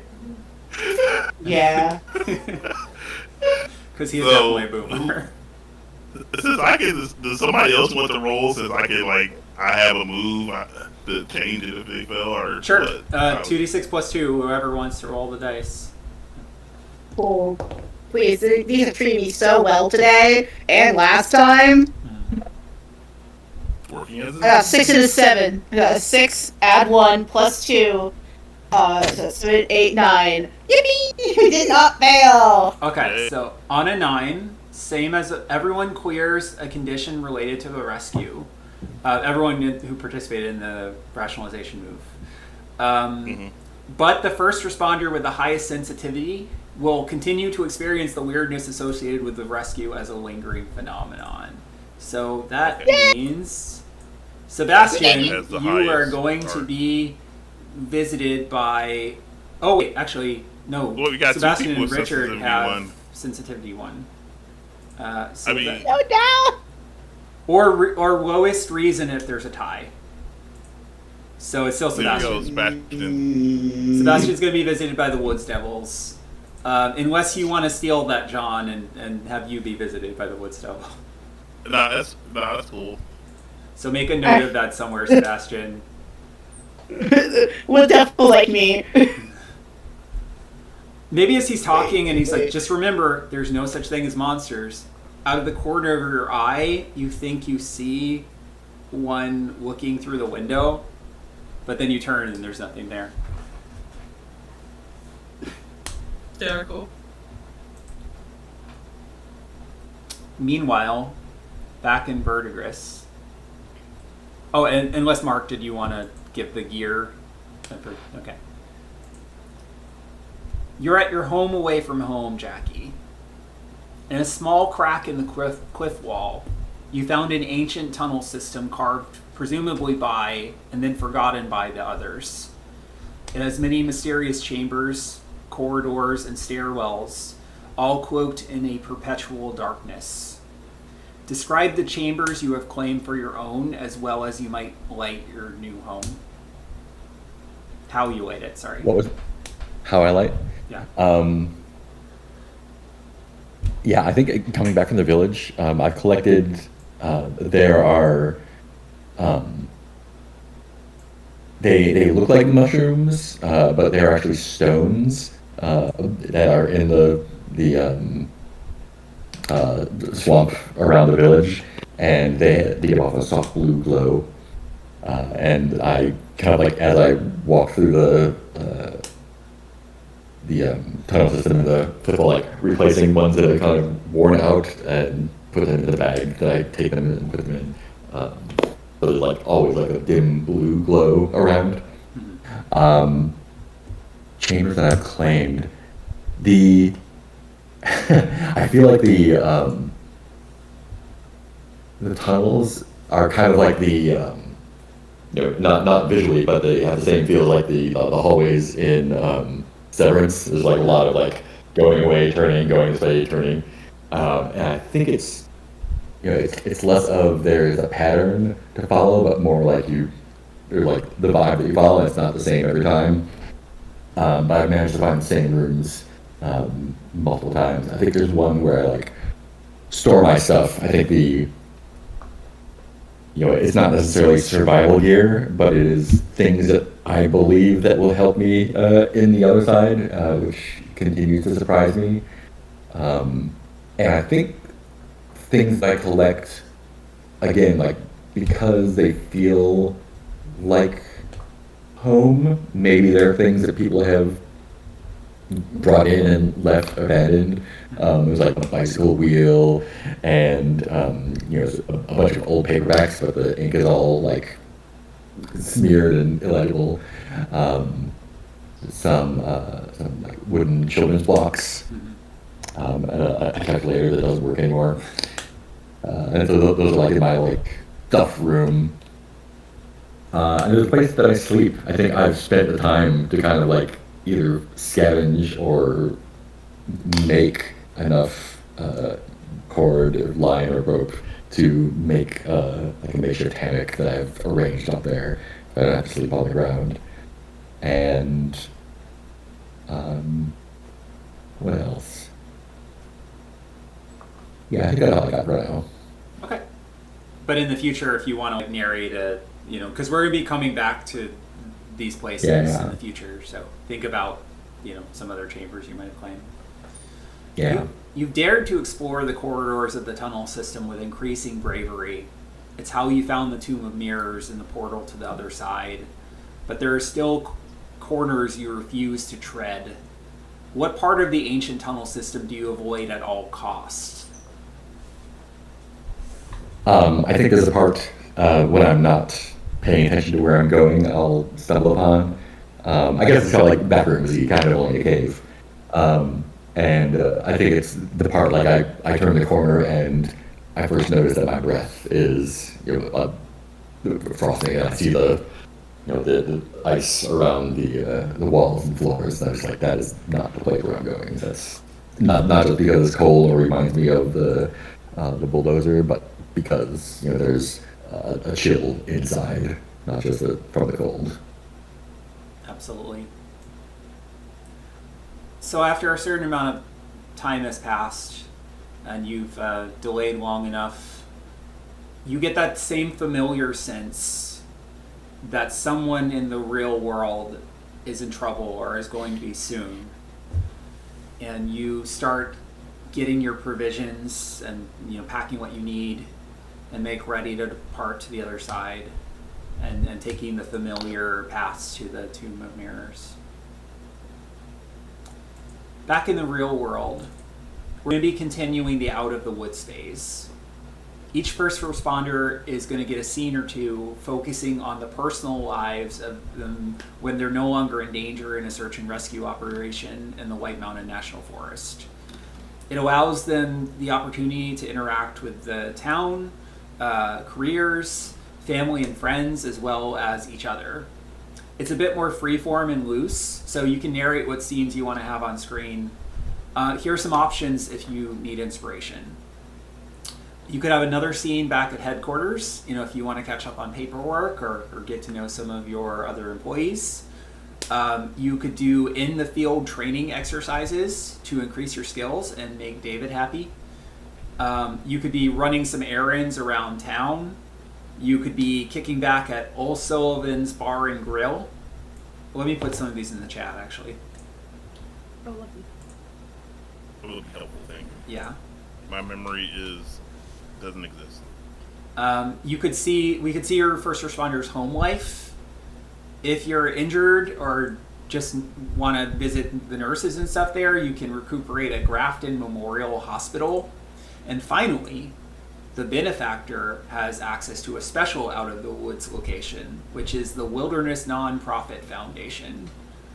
So given all of that, does anyone have a scene in mind that they really want to set up? Bear in mind that in this game you can have vulnerable scenes alone or with NPCs, but there's some risk involved and you might have to make a roll. Versus if you have it with another PC, there's no risk. So.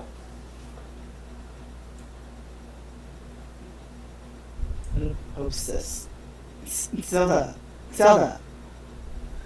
would you like to come to the weird place with me? That is not a good pickup line.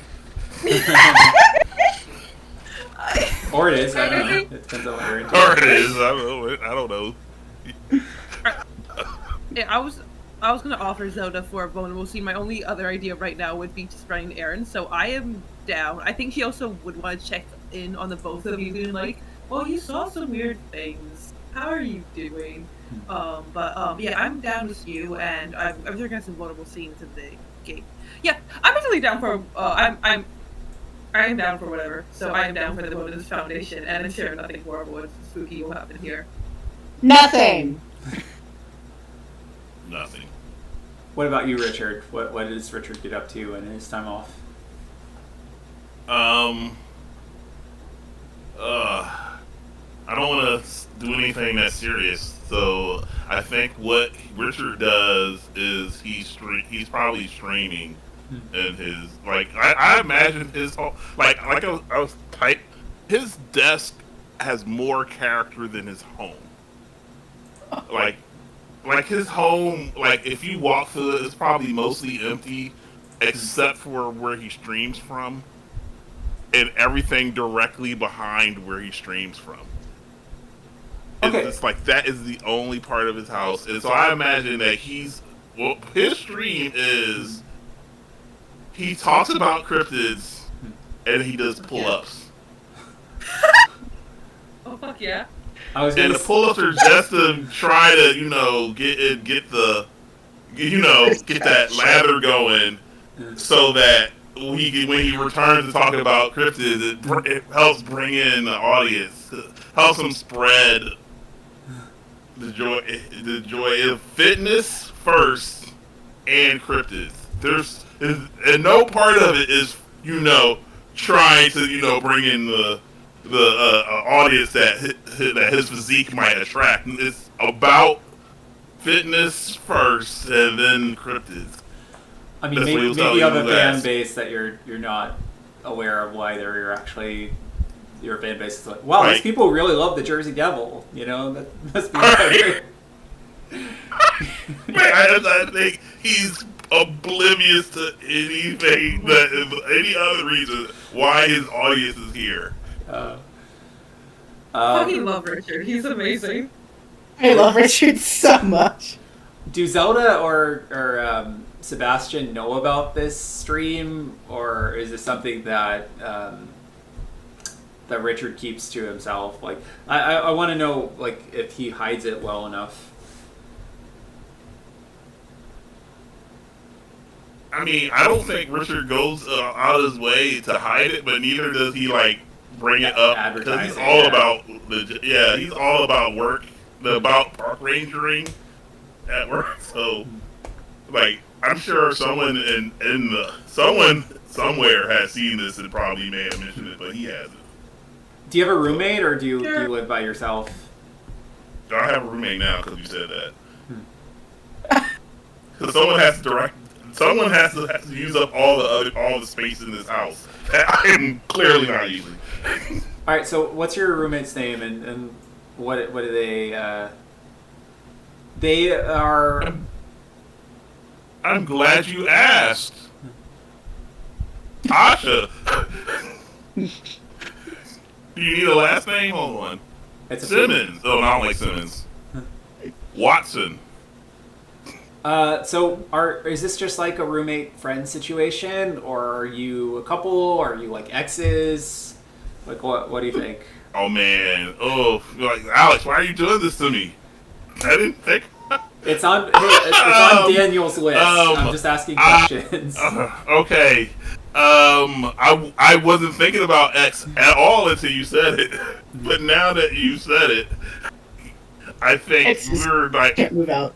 Yeah, I feel like it's that situation where Tasha wants to move out, but you guys are on the lease together for another 6 months.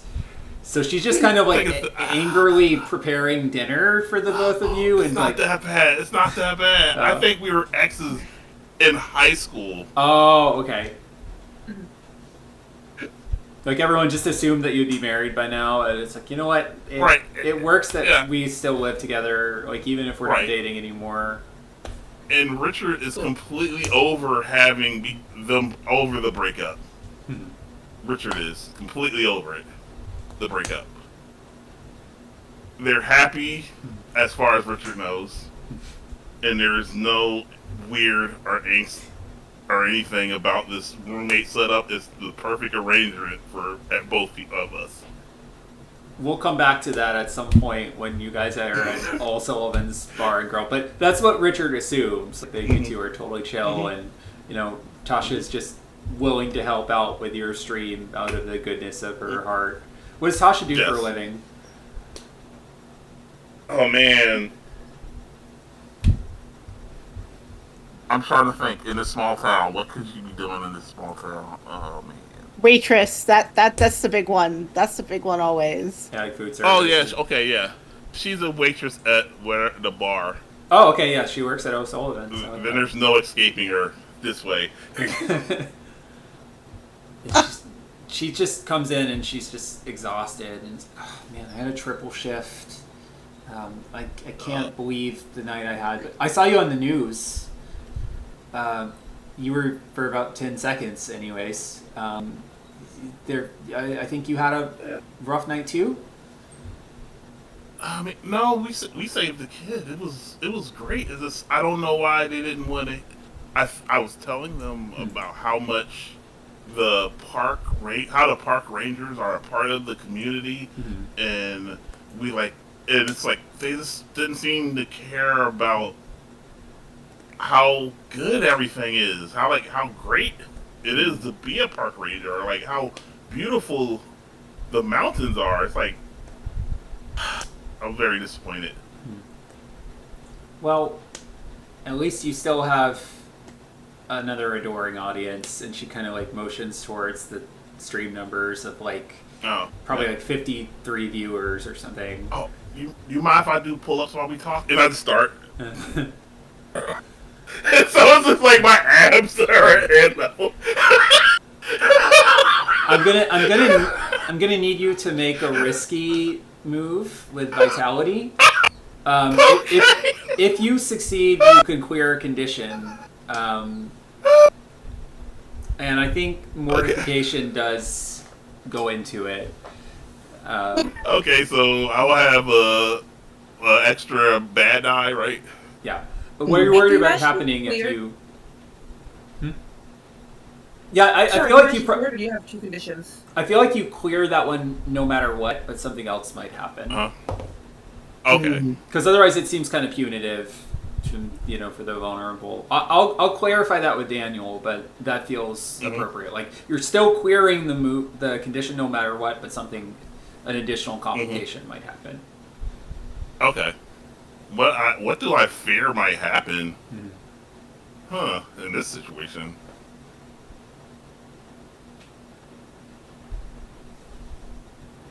It Or breaks. break your pull-up bar. Yeah. Pull-up breaks. Just balls. Yeah, I need to take another dive. I mean, it's been like several minutes since the last time, so yeah, that makes sense.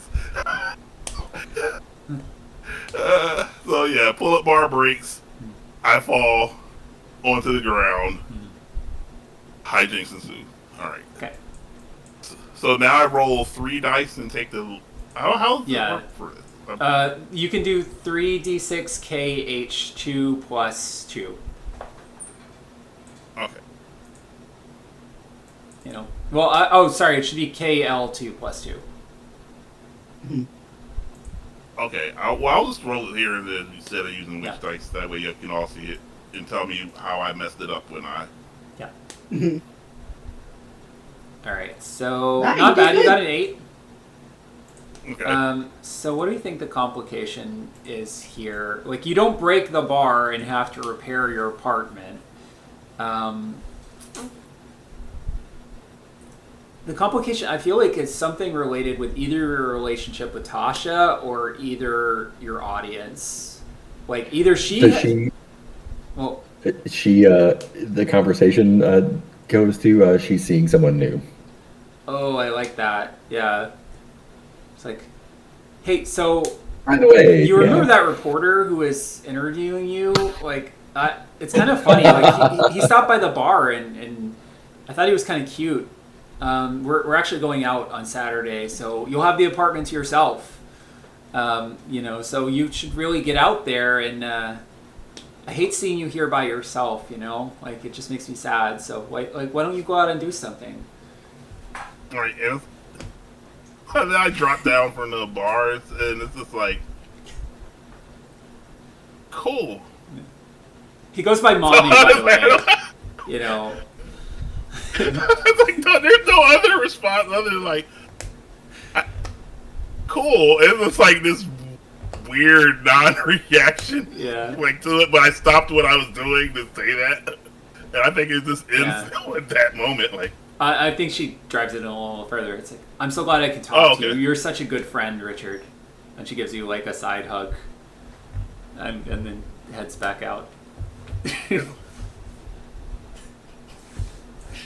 Unless you want to mark a crowd. no. It's like that's just like, gonna sit down in front of the camera and have to go back to Yeah. screaming. Like, You're totally cool with it. Just totally. totally cool. Yeah. I think that this Yeah. was on stream, like live. yeah. Oh, no. Oh, so she broke. It's like it's almost sound like she broke up with my abs. And I like dropped out cool, and it's like, oh no! So all the like anything that Richard isn't smart enough to pick up on, Yeah. the watchers all did, and then forwarded them many times, so many times. Yeah, and there's some people who are like, I could take you out, Richard, That Oh my god! Yeah. meme immediately by the next day. Yeah. Just a screenshot of the stream. Me explaining that I'm like breaking up with my partner. My partner Dallas. Meanwhile, at the Wilderness Nonprofit Foundation, this is Evil the himbo shit. This is the headquarters of a fully funded nonprofit that focuses on funneling resources into a variety of wilderness and recreational organizations. It has an endowment of millions and is constantly awarded new federal grants for additional funding. Let's paint the scene a little. The architectural style of this building is not rustic or what you would expect from a wilderness-focused nonprofit organization.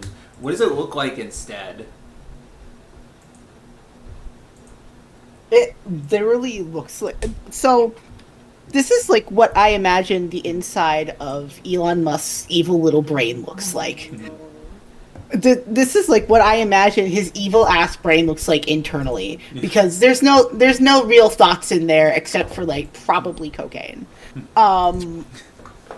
Ketamine, yeah. Cocaine, ketamine, and like fascism in there. And it's kind of like, it's very sleek, it's very modern, it's very beautiful. It's like, where the fuck did you get all this money? The government. And like, there's this, it's almost completely stark white with like a little bit of gray. It looks like, the thing where Squidward ended up in? That like weird liminal space? Yeah, like that.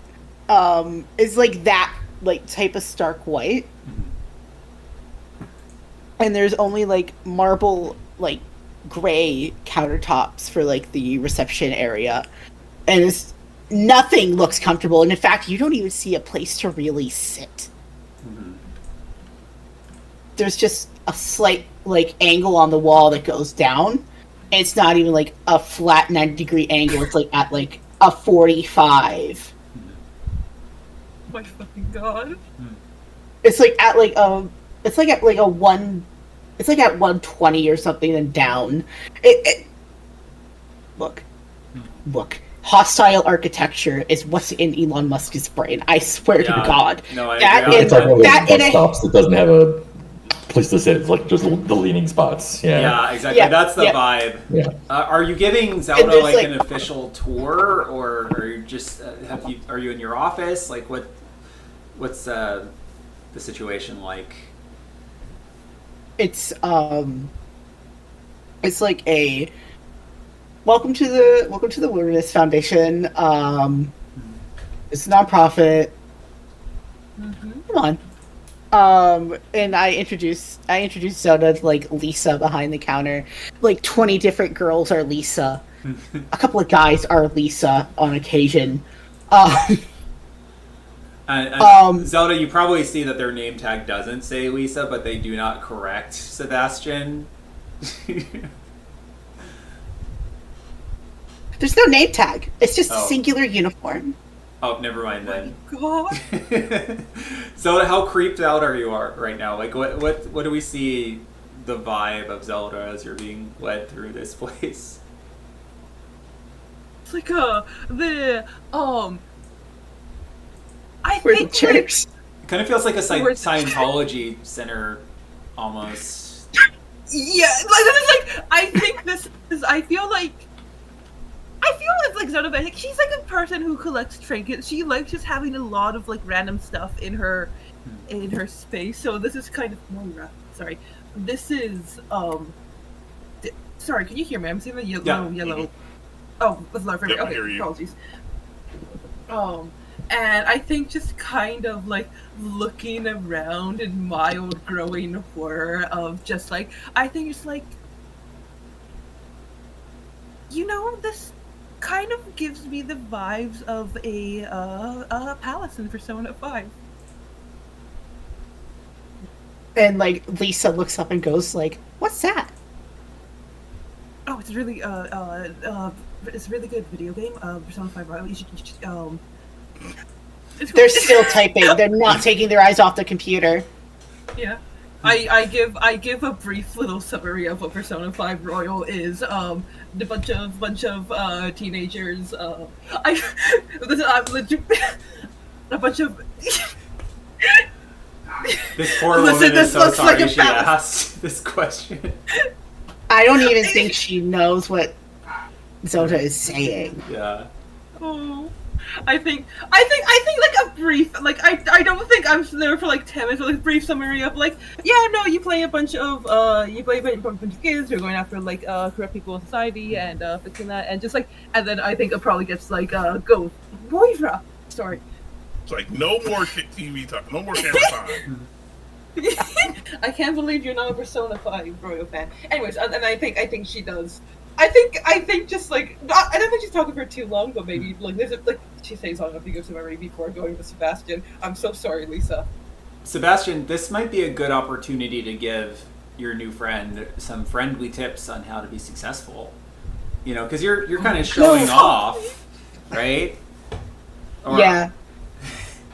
Zelda, what are the key things to get ahead in some of these businesses, especially even in nonprofits, despite the fact that you're a nonprofit?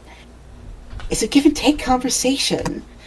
Even if you aren't interested in what the other person has to say, and they equally aren't, you have to give them space in the conversation.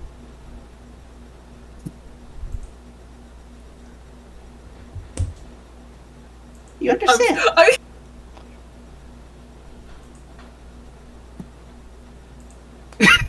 Like I said, Elon Musk's fucking brain is in here. Yeah. So for the vulnerable move, it says when two or more first responders have an intimate moment where one is engaged in their stress reliever, they may each clear an appropriate condition. Do you feel like you are marked by the tall man condition might have cleared, or do you want to elaborate on it more? I feel like dislocation is straight up anti tall man. Like, it's the exact antithesis of nature. Yeah, exactly. You have the opportunity, if you want, to freely speak about your past. So if you want to elaborate about what led you to be the successful, are you the CAO? Like, what is your role here, actually? My father stepped down years ago. You know, Zelda, like, my father stepped down years ago. He couldn't take it anymore. You know, let me remember what my fucking dad's name is. That checks out. The You give know- and take conversation immediately Checks out. starts trauma dumping. That's in character. That's in character. Yeah. Yeah. You know, my father, Francis Waitley, he was kind, giving, but the stress got to him. And so I took over, you know, after Charles disappeared, of course. Are you who disappeared? Oh, my brother. Oh, I'm so sorry. That must have been horrible. Oh, I was young. I couldn't really remember him.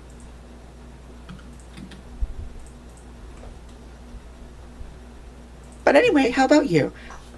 Let's practice conversation. Wait! That's not in character. But I think...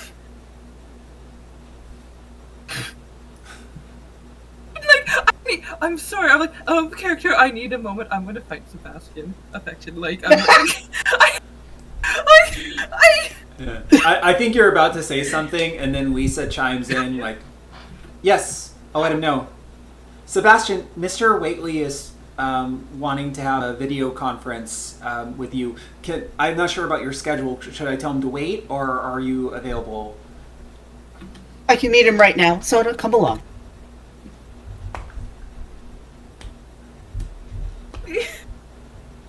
I think,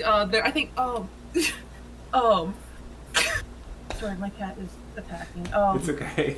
Right, isn't this a private conversation between you and, isn't this a private conversation between you and your father?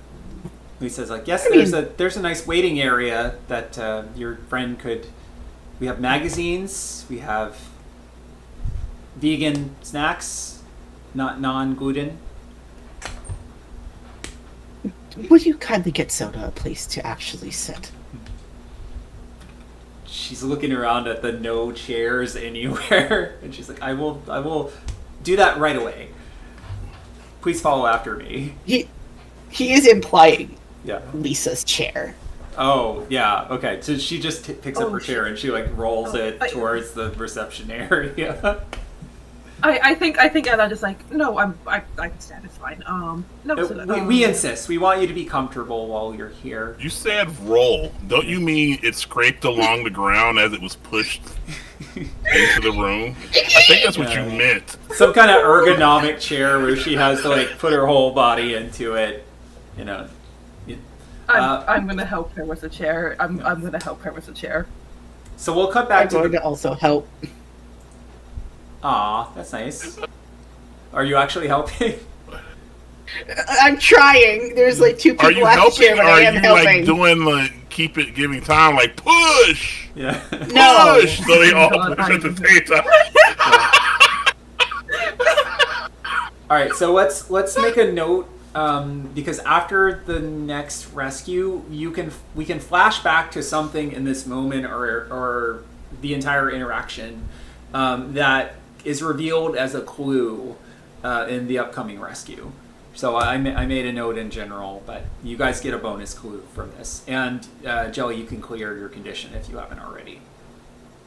The antithesis to this fucking place. Yay! Oh man. So anyway, you know how evil I am now. I think this is a moment of Zoda. I feel like Zoda is just like fucking baffled. I think that's just like one moment I'm just like, sorry, excuse me, what? But I think there's just like, I think she's stun locked, and I think I have an idea for like something to describe once she leaves. But I think you're saying up for scene for jellyfish first. Well, I was actually going to cut over to Jackie again. But I'll cut back to you guys for sure. Sounds good. The Tomb of Mirrors. This long chamber is located in the corridors of your home away from home. Down a long, wide staircase and behind huge stone double doors cracked open by an earthquake long ago. There are about 30 stone sarcophagi, and each has an obsidian black mirror mounted against the wall behind it. Some have their stone lids pushed off or shattered. The mirrors allow you to travel back to the real world. Additionally, up to 3 times, and sorry, I'll put this in chat too. Up to 3 times you may obtain a grave good of the others and add it to your personal items after you describe how you broke into a sarcophagus and what you found inside. So you can do that pretty much any time that you're in this space, whether now or later. The black obsidian mirrors allow you to cross over to the real world. How do you find this out, and how do you cross back over to the Tomb of Mirrors from the other side? How did I find this out? Mm-hmm. I mean, I think in the like dumbest movie trope way of like when I came across this room, like going to touch it and like my finger goes through a little bit and I pull it back. There's like a little little goop that kind of like bounces back, almost as if I was like dipping my hand in something and letting it drip, only like sideways, and then like push my hand through. The dumbest possible way. No, it makes sense. You were experimenting for sure. Yeah. There were once ancient traps and wards protecting this place. How did you overcome them? Oh.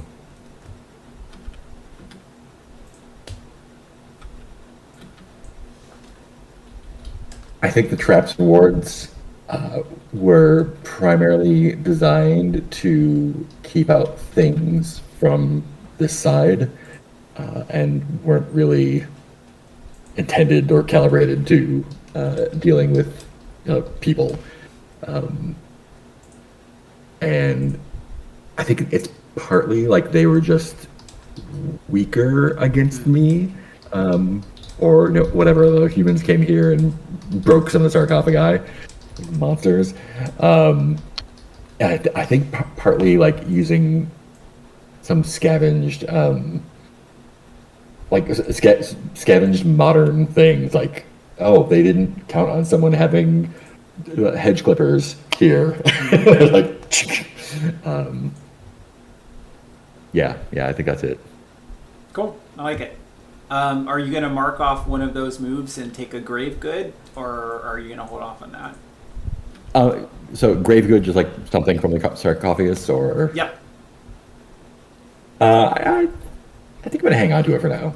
Okay. Lastly, oh, these questions are so good, but I don't want to run through all of them. We see one of the sarcophagus is open as you're approaching the mirror to cross back over. The bodies of the others are over 7 feet tall. Describe the ancient figures inside their stone coffins. They have not like desiccated or mummified at all. They look exactly as they were when they were laid here. And I think, they're long, hairless, not albino, but like ivory white. And I think they do have like some sort of a connective tissue between their arms and their sides. Not like bat wings exactly, like, but some sort of flimsy flesh there, and like anime big eyes. Yeah. Black.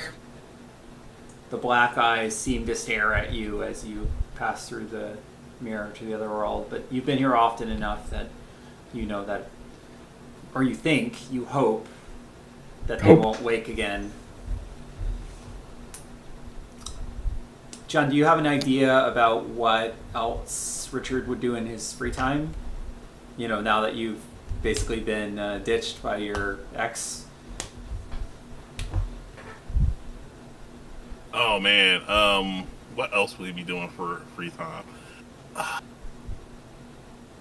So I think it'll be something a little bit more serious this time. So I think he like helps out at the library. Aw. Like he reads to the kids at the library. Yeah, I think that there's like a group for Plymouth Elementary School's kindergarten.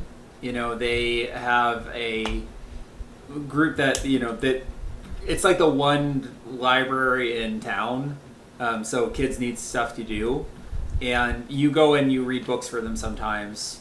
But today, I think it's actually career day, and we've described that there's only like so many jobs in this town. What search and rescue materials did you bring to show and discuss with the room full of 5-year-olds? Oh, well, I brought the PowerPoint presentation, a pared down one from what I used in my last one of my classes at the university.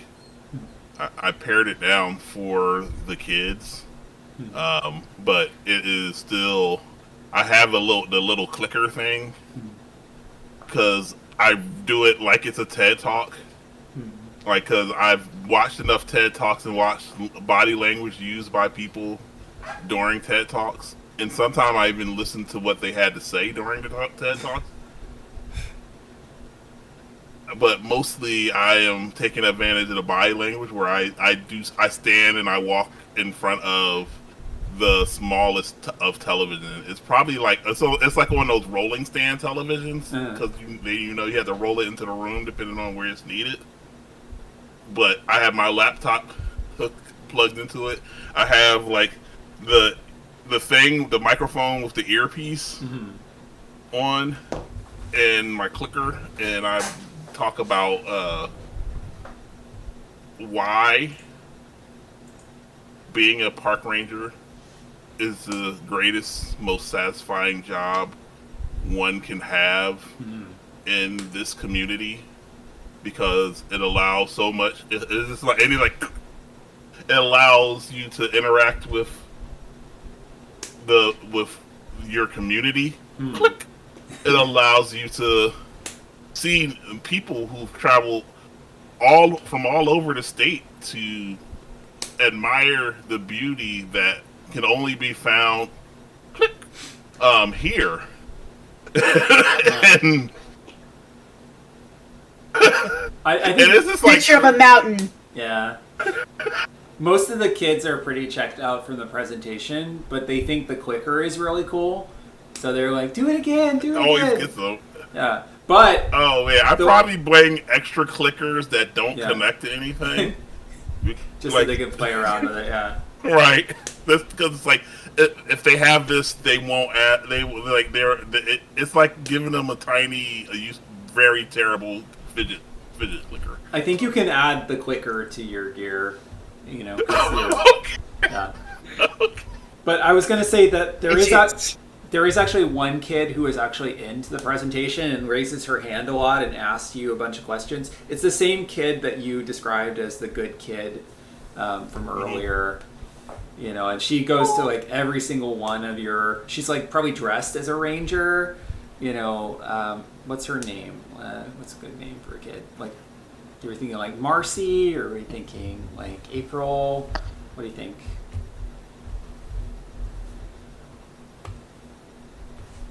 Like Raleigh? Raleigh's good, yeah.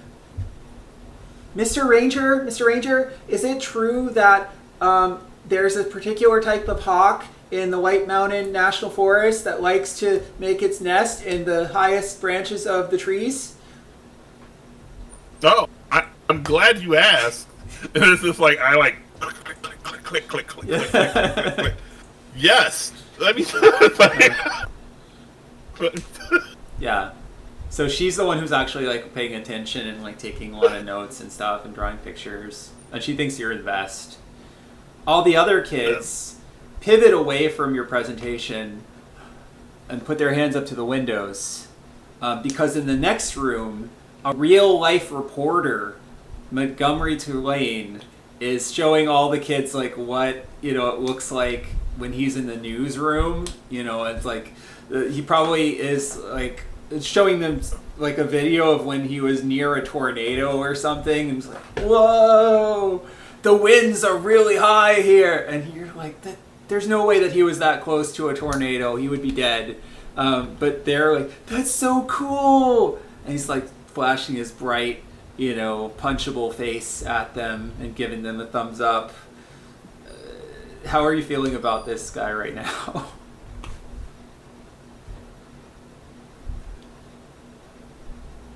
Okay. I don't know how I feel about him, but for some reason I can't put my finger on it. I don't like him. I sometimes I was like, for a while I was sitting there like, there has to be a reason why I don't like this guy. I am not sure. I think the name sounds familiar. I just can't place where the name Montgomery Tulane. It's like, I know. I just heard it recently, but I just don't like this guy. I just know that for certain. Like, I just haven't remember why I don't like this guy. Yeah, but I do point out, like, I was like, excuse me, sir. You would die if you were that close to the tornado. I don't know if you should lie to the children. This is the library. It's a place of learning. Do you pull him aside afterwards and have this conversation? Yes, or you're like, I do. Like, I don't want the kids to see adults arguing. Yeah. And I'm afraid, I don't know how he'll react, but He's like, children come here to learn, sir. well, they're And going to learn if they pay attention to what's going on. So you have to not bore them to death. Like, I took communications in school, so I don't know what you went to school for, but there is a certain panache you have to have, as a TV celebrity. Right. I understand. I didn't go to school for communication. I just went to be a park ranger. And we appreciate your service. Yes, right. That's you on the shoulder. Right. I'm sorry. Like, I know you chose communication, and I chose to be a pillar of this community. That was, and we went different paths, but you do whatever you think is best. I am not going to. I said what I think I need to say. If you think that what you're doing is appropriate for the children, then you go right ahead. Well, thank you for your support. And we sure did take different paths in life. He takes out a clicker and he beeps the alarm for his Porsche or whatever, which is right next to whatever crappy car that you drive. And it's like, I'll be seeing you around. Maybe we'll get a beer at Old Sullivan sometime. I'm trying to think of what kind of car. It's like part of me wants it to be a super old car, like it's like a Ford Escort. Yeah. And he just walks off, kind of like whistling to himself. That name sounds really familiar.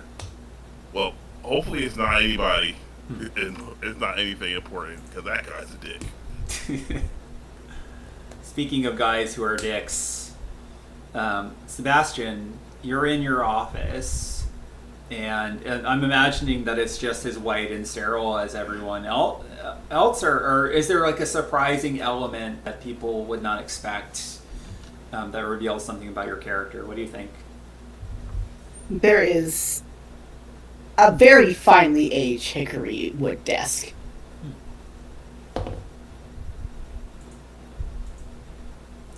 So you have your 3 monitors or whatever that are set up, and they're obviously top of the line. The Watley Foundation spares no expense, and we see the founders. It's kind of like a teleconference between you and the donors, and 2 of them are obscured in shadow. Maybe one of them is like, I don't know if you've seen the X-Files with a cigarette smoking man, but he's just like quietly watching and like puffing off to the side. And Mr. Francis Watley is in the center one, and he's got all these charts up, like PowerPoint style, of the slime that you collected from the National Forest. He's like, you did good work, boy. Very good work. We're starting to analyze this now, and very exciting things for the Foundation. It would have been better, of course, if we had gotten a live sample of whatever creature had spread this, but can't have everything. I know it's one of your first times out. We were discussing what would be very useful for the program, for your future. Anything associated with the liminal space between the zones, elements of expansion, anything of that nature. If you could get footage, if you could get some sort of samples. We're looking into some very exciting science related to those fields, and I would be pleased to have you by my side when we make the press conference announcing the advances that we've made. Thank you. You're not going I'll to be fail sure me, to are do you? it. Of course not.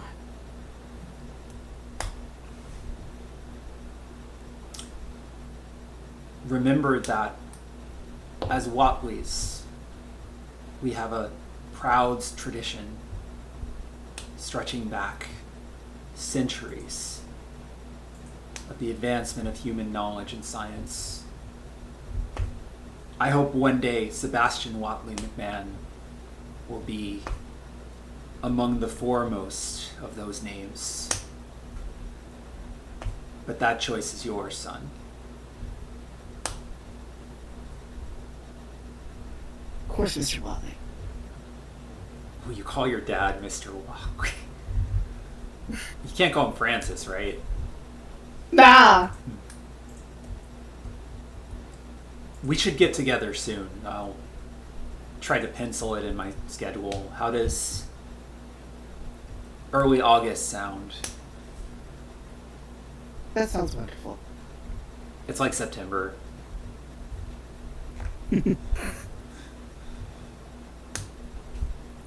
I'll have my helicopter pilot arrange the flight path. Thank you. Keep in touch. Click. Understood. How are you feeling in this moment? He just starts shaking. He just starts shaking. A deep breath in, and a very shaky breath out. Is it mean to give Stand you another up. condition? I feel like you might be shaken. Yeah. I mean, this man is not like he's dead.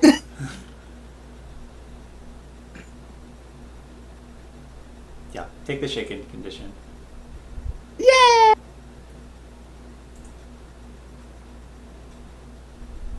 But at the same token, like, this is actual acknowledgement of the work that you've been doing, right? They haven't just written you off or had you in the sideline of the meeting, like participating without any kind of constant contribution. They were praising your work too.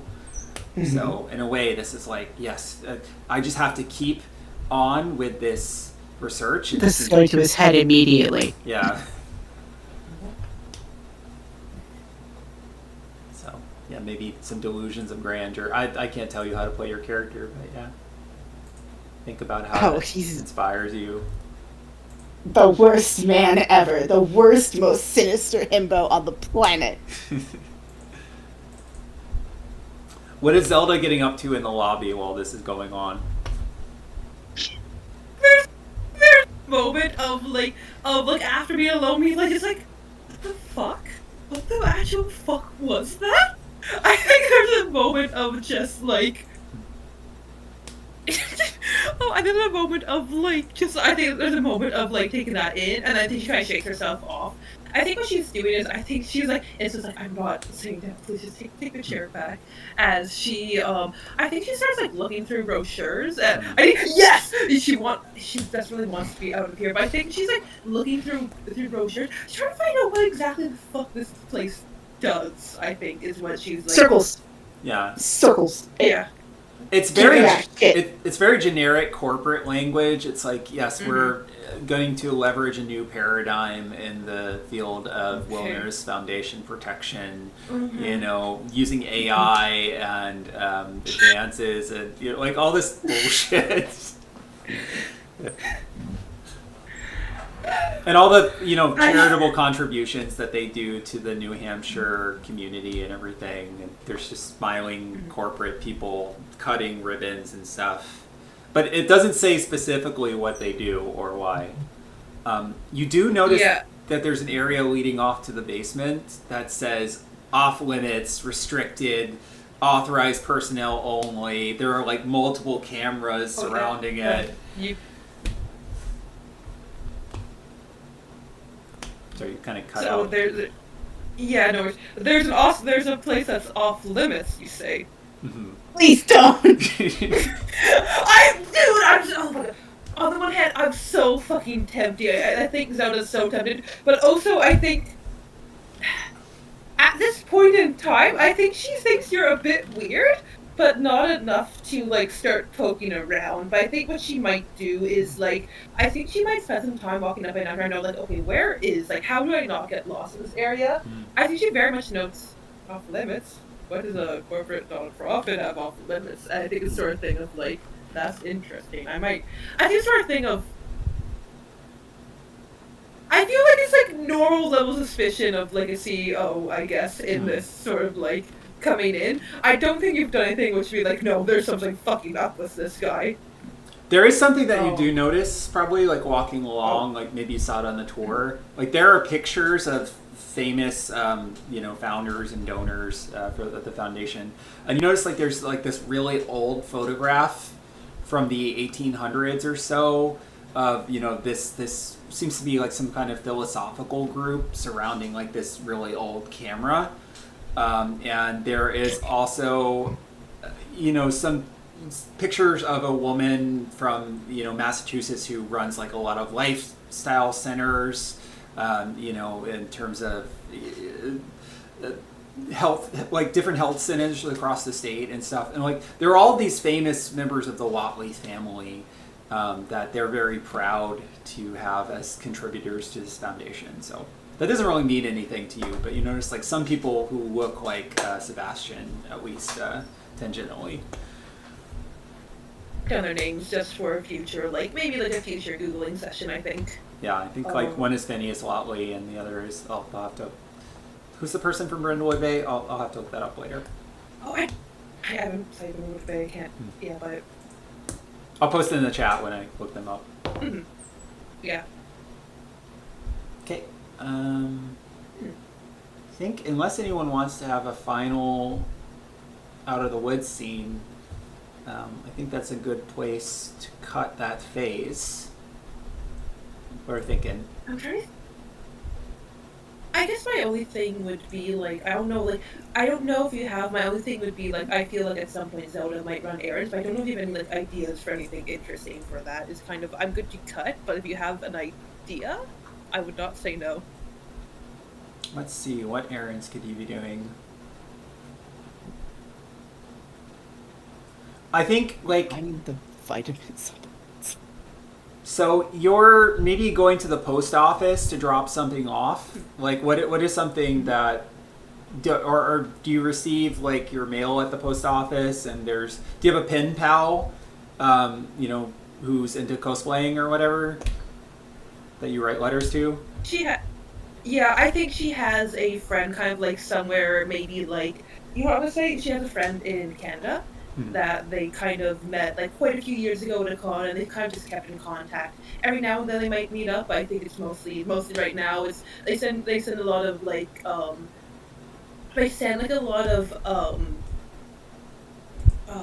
they send a lot of like letters back and forth. I think she gets like I think there's like postcards here of like the forest, and I think she's always finding new ones to like send to this friend. Should I give them a name?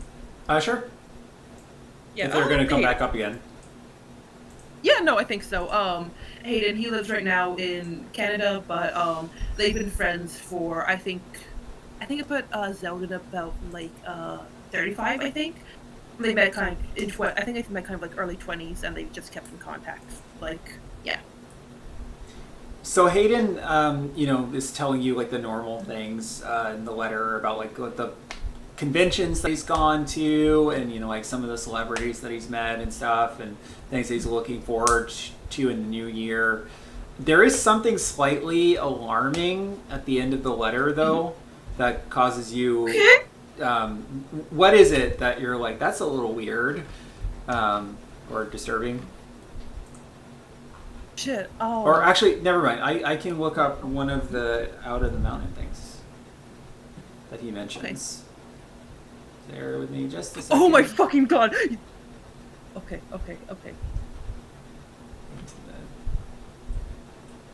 Out of the woods, sorry. And having trouble looking it up. I need to run to the bathroom.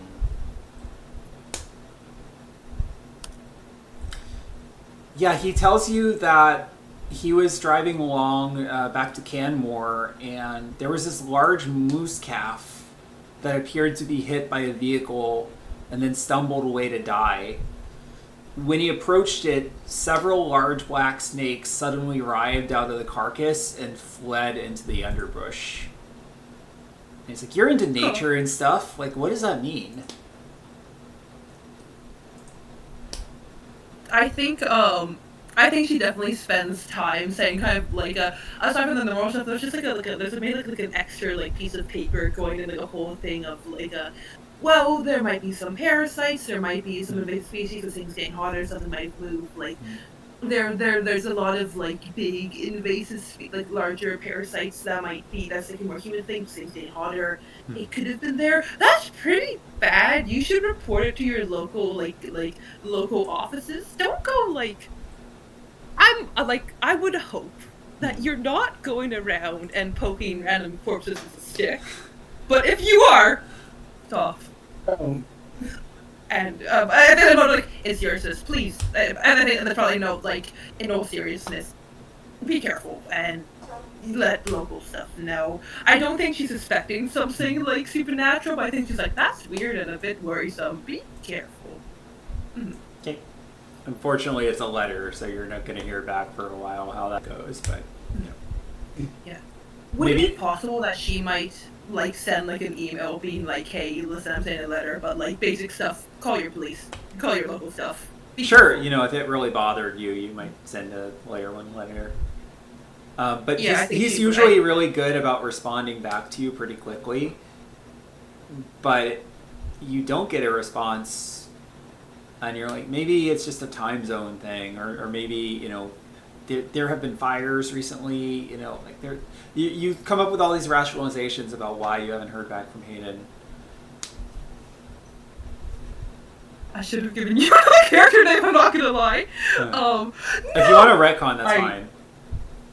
I guess my question for this is, will he come back again, or is he like just disappeared? Is my I was just adding in a creepy moment, but I'm not sure yet. Like, do you want him to come back, or do you want to? I would prefer it if he comes back. Okay, never mind then. Like, you just get like understand. I'll keep a lookout, and he sends you a picture in the email back with the creepy looking moose. Oh. No! No! I'll give you other characters to come back worse. Sure, fair enough. Not him. I think that'll be what closes out the episode, is just the camera zooming in on this moose with like the snakes crawling out of the carcass. So yeah, I think that's a good place to cut. We could go into the next rescue, but I think we've done so much with the out of the woods stuff that it's a good place to call it. So let's just do stars and wishes, and we will also do end of session XP. Probably XP first. So let me pull up the rules for that again. I'm gonna free my cat while you do that. I'll be right back. Pretty First responder moves. solved and rescue. Yeah, exactly. First of all, we did solve a rescue, and we'll go in order.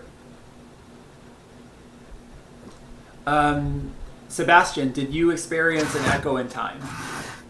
I do not think so. Okay. Did you share your wit or wisdom with another first responder? Sure did. Yeah.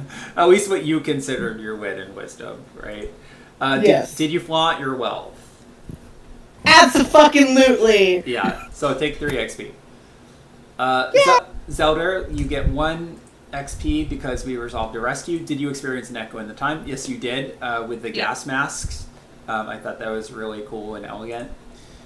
Did you share your insight about White Mountain National Forest? It was a kid being like, "Hey, listen to this. You see the Star Wars logo fall at home." In theory, it was Hayden because we. Yeah, I was going to say also with your friend yeah. a little bit.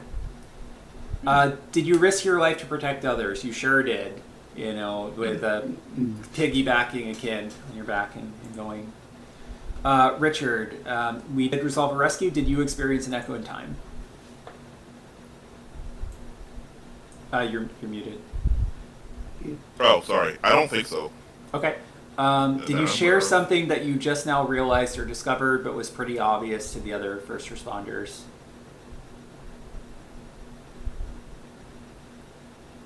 I'm trying to think.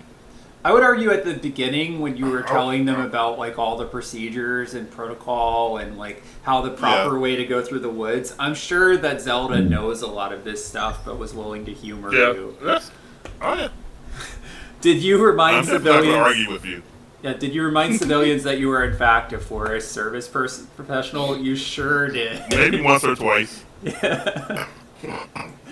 And finally, last but not least, Jackie, you resolved a rescue. Your whole existence. Yeah, I am an echo in time. Did you primarily speak gibberish when you were telling them to run? I did. Like, The only time I spoke. Yeah. Did you learn about the current happenings of the real world? I don't think I did. No. Yeah, not really. Like, you still have this quasi-mythical... I mean, there was a kidnapping, so you learned about that. Technically, yeah. It's up to you. You decide whether it counts or not. I don't think I was out enough to do that, yeah. But still 3 XP your first time. It's pretty good. Actually, Yeah. 4 because you get one from the rationalization. Oh, yeah. Yeah. Yeah. So, not a bad first start. Did anyone Not get an bad. advance, or... Nah. Okay. Did anyone have a crown? I just barely got one. Okay. Because of the ratchet. Because of that. All right, well, think about what you're going to take for next time, unless you already know. I have no idea. All right. I lost track of thought. Sorry, that was my fault. Whatever. Okay. Yeah, for the next time, remember that you can change your questions if you want. And if not, let's go ahead and do a round of stars and wishes. So stars are things that you really liked about the session. Wishes are things that you want to see more of. I like that we got to see all of you like in your different elements, both like in rescue mode, but also in like throughout the town. And I like that we got to sprinkle in some creepy stuff that we can follow up on for the next couple sessions. I liked how we were able to kind of contrast the real world with the other world too. I was really happy about doing that. So yeah, I'm really excited to learn more about these characters and see you guys interact with each other even more. I definitely liked all the scenes with Zelda and Sebastian. That was really funny, probably a highlight. And yeah, great job, team. Good rescuing. Let me just say, the rolling down a hill shit, Leslie Knope style, is so fucking good.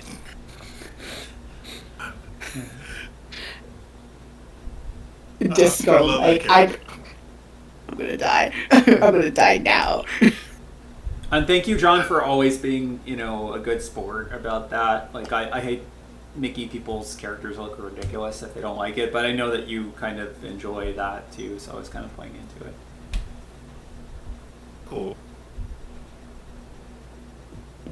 Starford Corvid for just rolling with corporate hell. Oh. Big star to that. Evil company. I told you, it's like Elon Musk's brain up there. I really like that description too. When you were saying, I was like, I can picture that immediately.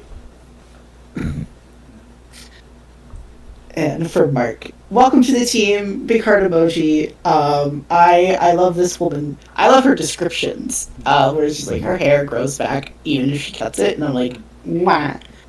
I love her. I wish I need all of us blurbos to meet.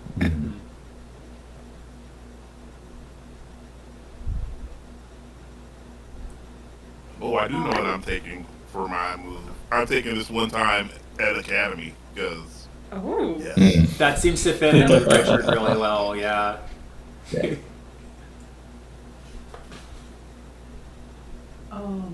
I can go next unless anybody wants to go first. Just go ahead. Go for it. Okay, Alex, I really like how you played David and Embargo. That was like, that was really funny. Just like I really enjoyed how you play, how you just play awful, man. He's so fun. And I was channeling a specific boss that I had for sure. Oh no. The best. Gotta get it from somewhere. Yeah. Yeah. Mhm. Draw from real life. Yeah. Right. Okay. Sebastian fascinates me. I'm not gonna lie. I think that my reaction was so like I was fucking baffled. I think Zelda was too of just like this. Like it's also interesting how different Sebastian was compared to the Woods and to the corporate stuff. In his element, in a bad way. All I imagine is after, like, I feel like Zelda got here on a bike, just like about to, like, as like she's getting ready to leave, like, the shirt is on, she was like, fucking bitch, oh my god, and just bikes away. I think it's, I'm curious to see Zelda's and Sebastian's relationship, like, develop more. I think it's fun to be kind of like there's enough going on, just like fucking rich people, I guess. But I'm excited to see when it stops becoming. All right, well, no, this one's like really malicious, and then and I mean, I guess. Anyways, well, you know what I mean. Like, there's a lot more stuff going on. What's John, up with this malicious little himbo? Yeah. I really like how you just like, I know this for myself, like, sometimes I go to with, especially, like, since games like D&D, about, like, idea of kind of, like, I think, I remember I struggled a bit of being, like, failure was kind of, like, playing failure was a bit of a struggle for me, I know, like that, and I really admire, like, how much you just, like, roll with, like, the situations, and, I want to say I love Richard. He seems just like a cool, a cool dude. I don't know what else to say other than like, and I'm excited to see more.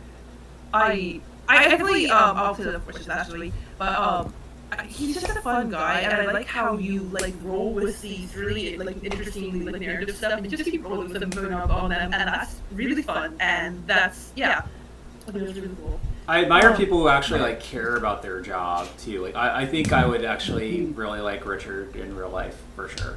Same. Yeah, no, Richard just gives the vibe of like I can see myself very friendship. I don't know what to say. He seems like a cool dude.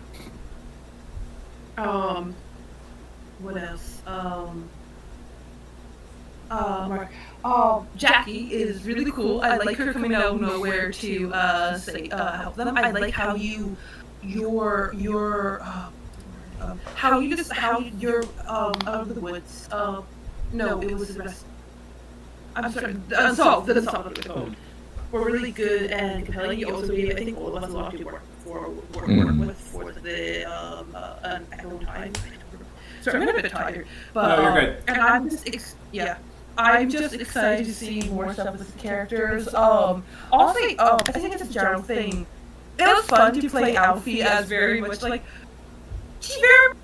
I think she's very much someone who quite enjoys her job. I think it's definitely her element. but also outside that, she's just a fucking nerd. She's just, and that was kind of fun. Like that was fun to like. She's just a fucking nerd, and that was fun to play. And I got the opportunity to. Yeah, I was dying when you were just Oh, telling the people yeah. about Persona over and over, and they were like, "I do not care," you know. But I was Like, like, I'm in "Aw." this picture. Yeah. I don't have a problem with it. Yeah. Yeah. God. What else?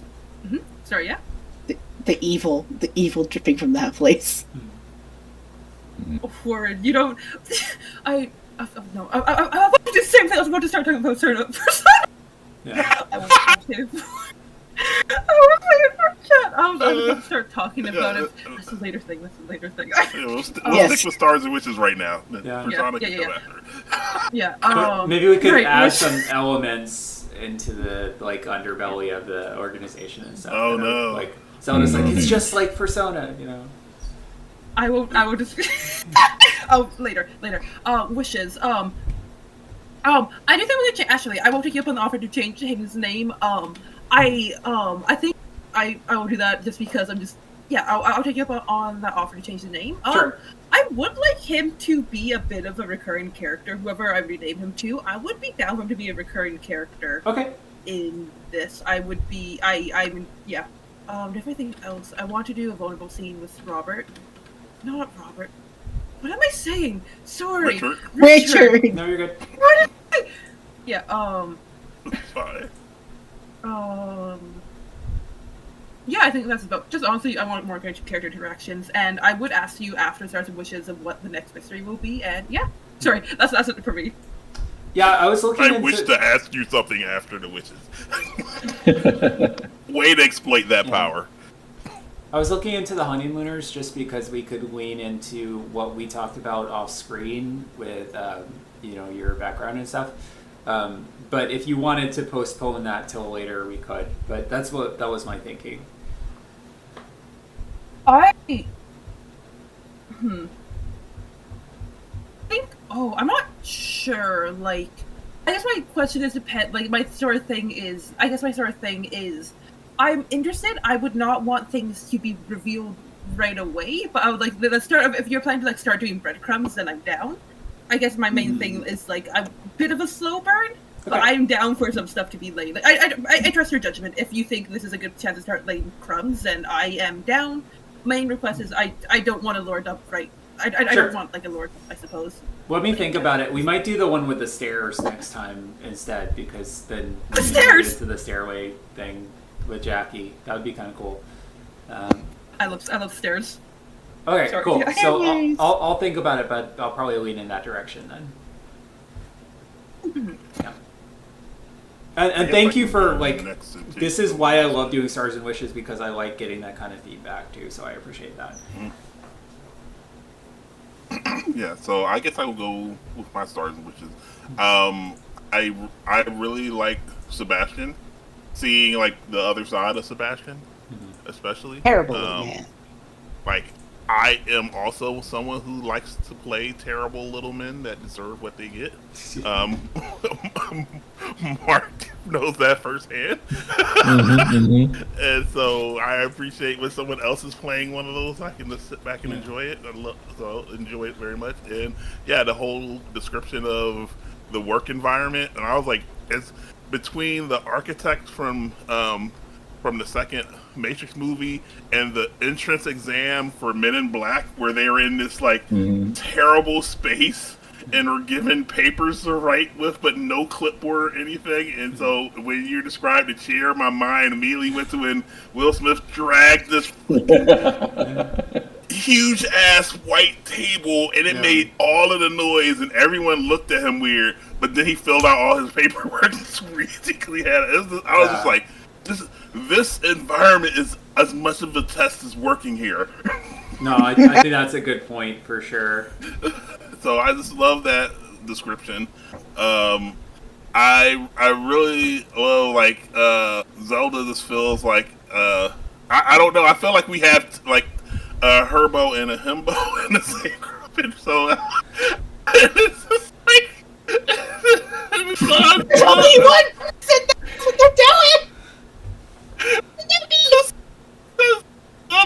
like this super adorable, and it's like this huge person. Like, oh, they're so adorable, but they're like giant, so I They are love this friend-shaped. character. Yes, and so seeing her like, oh, we took you off the mountainside and put you in this. I'm surprised she didn't just burst into smoke on contact. So it's like, I always love when characters are forced into a situation where they don't belong to. So seeing this early is cool. Wish would be awesome. Mark, I really love all of your.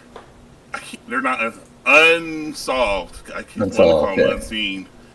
Since we got to I'm glad we got to see that from you, because I think that's something you're always do really good at describing those things. So having a session where we get a lot of that from you I love that. So that was cool. But I am looking forward seeing how Jacqueline interacts with the rest of the team when they're here. They're there, or as there as she can be there. Like, Yeah, that's going to be really interesting when you run into her on a rescue. I'm really looking forward to that. Yeah, so that's gonna be cool to see that. But yeah, it's like, also I always like that in these games in general, where you get to see people switching up environments, and so you get to see different sides of people. So and it's always cool because it's like Richard can be like a really super try hard in one scene, and then be like someone who's I have an opportunity to try to be somewhat more endearing, and then Alex, you always come in with the adorable children or the adorable person that is just like, or the girlfriend or any of these different characters, and it's just like I always like you make them up instantly on the spot, and they're always like, I just love the interactions is always cool. You always make characters that are like, I want this character to be reoccurring. I want this character to be reoccurring. I want this character. Exactly. My one area I kind of job of doing that. My one area I kind of dropped the ball, though. I wanted to bring back the 2 college students from last time, and I just couldn't find a place for them. So let's think about where. Next mystery. Yeah, let's think about where they can show up, because I love them. So. I literally had actually considered making my first scene before I just leaned into like, what, exercise stream that seems more. Well, because I was like, oh. Nah. It's like I feel like this would work better, because I was this close to like saying something about, because I know they were filming, and that's kind of something Richard was into. But yeah, I went with the most terrible thing I could think of. That was amazing though. Good, fantastic choice. Streamer. Yeah. Yep. But, There's like purple lights in the background. There's like the purple streamer lights in the background of Richard's room. Yeah, I am looking forward to interacting, interacting with Sebastian again, because I know the first session I feel like we interacted a lot, and I enjoy that. And I think interacting with people in the different environments is what I wish for, and I look forward to the most, I think. I am going to drag Richard into Elon Musk's skull, and I will survive, and I don't know about Richard.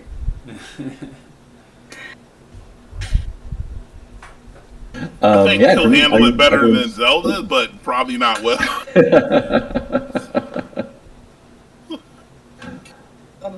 Y'all covered most of my stars. So much fun jumping in with y'all. I love getting to know these characters in this way from this like weird distance. I really love all these prompts for all the other side stuff. It's really stars to Daniel for sure. Right. There's so many. I have 100%. like so many questions to pick from. I'm like, but they're all so good. Which one am I gonna pick? So good. So that was a lot of fun. And only wishes to get more involved with the characters and see how that works at all. I like that you got to save the day a little bit at the end, though. That was pretty cool. Mm-hmm. Yeah. Yep, it's like this is you, like you weren't in the beginning on the first episode, but you showed up right at the end of the first episode so Yeah. that you get to. Oh yeah, introduce because the the full television characters. show, like like Yeah. who's this character who's going to show up next week? Hmm. That's great. Mhm. All right, so I'm gonna end the recording, and then we can talk about. Well, everyone's probably pretty tired, so off screen we can chat about when we'll meet next, because I'll be out of town for a couple weeks. So. Okay.